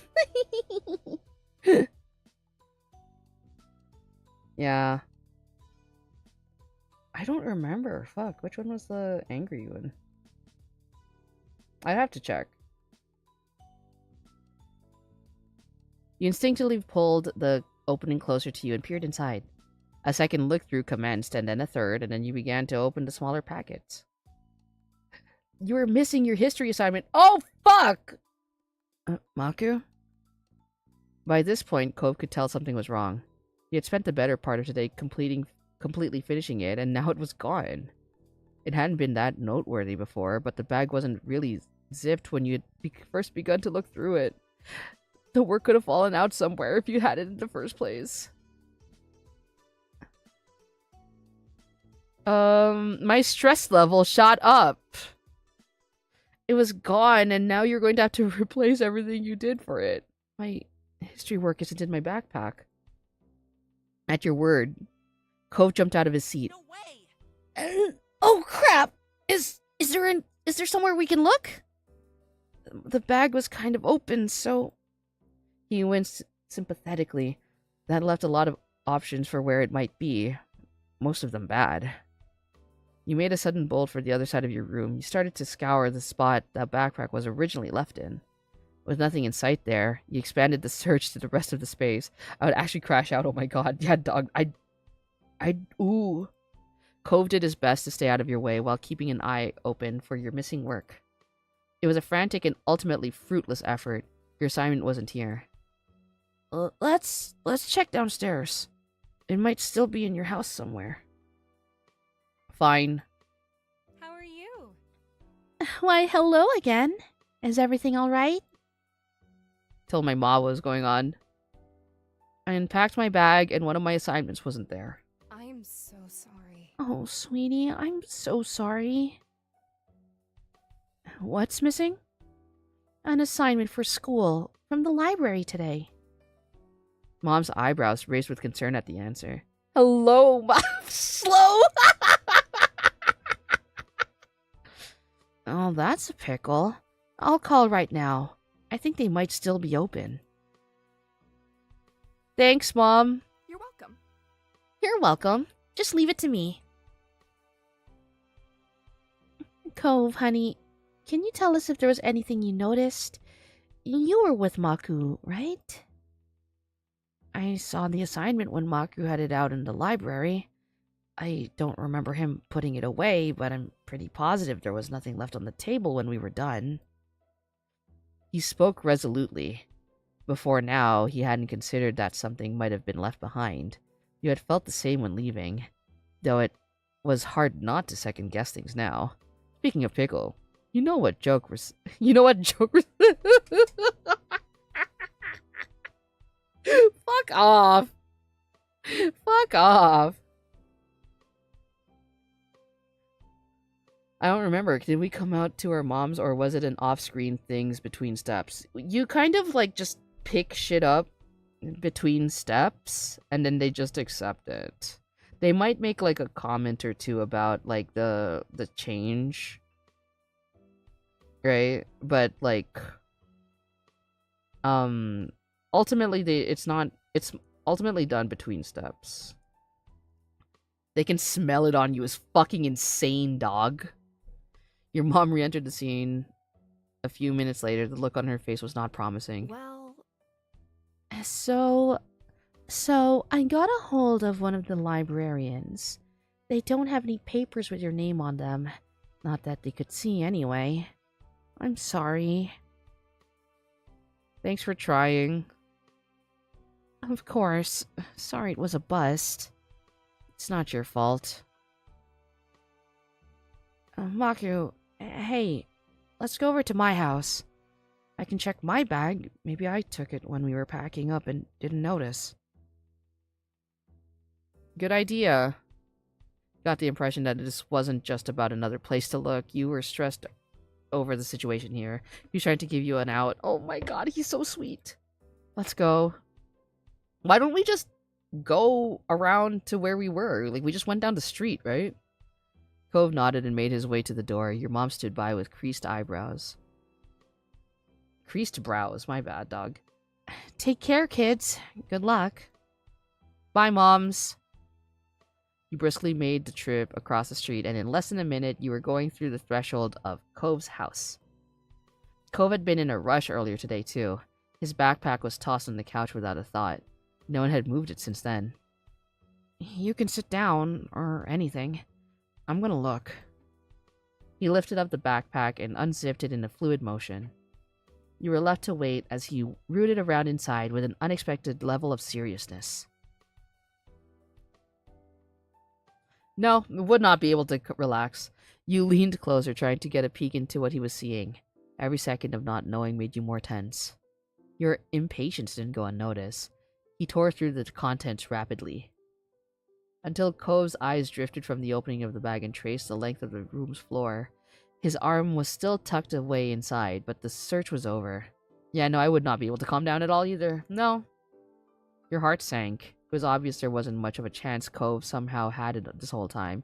Still, you wanted to hope. Finally, Cove lowered his backpack to the floor while slipping his arm out, and he wasn't empty-handed. Cove extended a few papers your way. All right. Just kiss already, damn. Right! Here. Your eyes flicked down at the assignment and then went right back up to his face. That's your copy. In the almost silent room, you could hear the slight crinkling of paper as his fingers gripped tighter. His expression was just as firm. No, it's yours.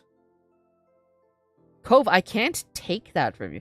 Cove, I appreciate you want to help, but that's not okay. That's cheating. Cove, I can't take that from you. Why not?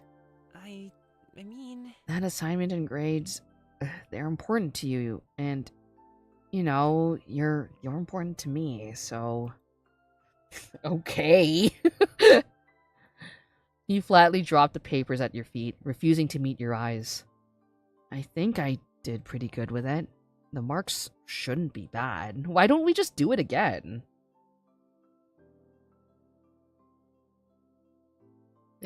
Cove, honey. Still, that's not how we should deal with this. You're crying over the gesture, yeah.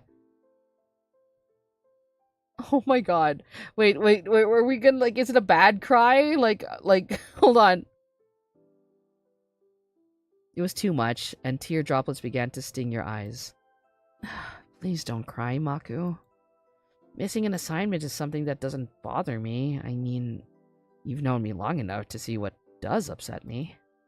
The statement had started out lighthearted, but it quickly shifted to one much more serious. You were always there. Your eyes met, and his face was full of affection. Can we kiss? It made your heart pound against your chest. Then the moment was interrupted by the piercing ring of the Holden home phone. You wordlessly stared at each other with raised brows. Cove's mouth formed a tiny frown. Kyra appeared from the hall on the far side of the living room, summoned by the noise. Hey, Hey, Hey, Cove. Hey, Maku. I didn't know you were here. She strolled on past, your eyes followed her. Cove's mom answered the call, giving a chipper greeting to whoever was on the other end. A few uh-huhs and mm-hms later, Kyra thanked the person and placed the phone down once more. Maku, how was your ma? She said your stuff was in the car. What? Really? That's what I was told. Now, I'll just return to the guest room. You can have your privacy. Oh my god, what the fuck? What the fuck? Thanks, Mom. Ko's face cycled from shock to sour as his mom made... No, wait, come back, though. This made her escape, laughing. He shook the interruption off and refocused on you. They've got it. You're so relieved. We need to get the spray bottle for Slow. It was back. You had your work, and that's what mattered. They've got it. Cove smiled crookedly and shrugged one shoulder. We should probably head to your house. Your moms might want to talk to you. Yeah, my parents really care about me. They had kept searching even after you left, and because of that, it all worked out. Cove nodded in agreement. Cove, it means a lot that you stuck with me. Thanks. He brightened up with sparkling eyes. Don't worry about it. Anytime, Maku. While stepping toward the door together, there was a thought in your head that you knew to be true. You were going to be there for one another when it came to the big things and with the small things.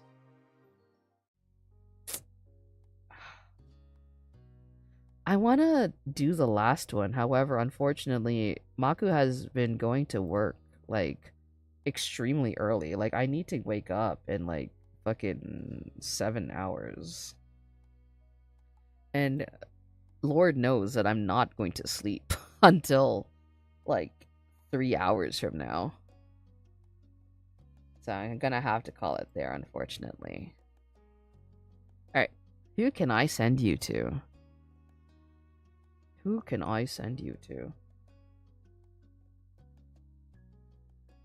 Mocha's streaming. I'm gonna send you over to Mocha. Mocha is playing Fortnite. What a departure. But yes, thank you all for hanging out with me today. I love our life, so I'll probably get back to this again. Play this a little bit more regularly. Later days here, I got Attorney to commentate on tomorrow. Oh, hell fucking yeah, dog. Hope you have a good one. But yes, thank you all for hanging out with me, and I hope that you all have a wonderful evening. Yeah? Bye-bye. Bye bye. Bye-bye.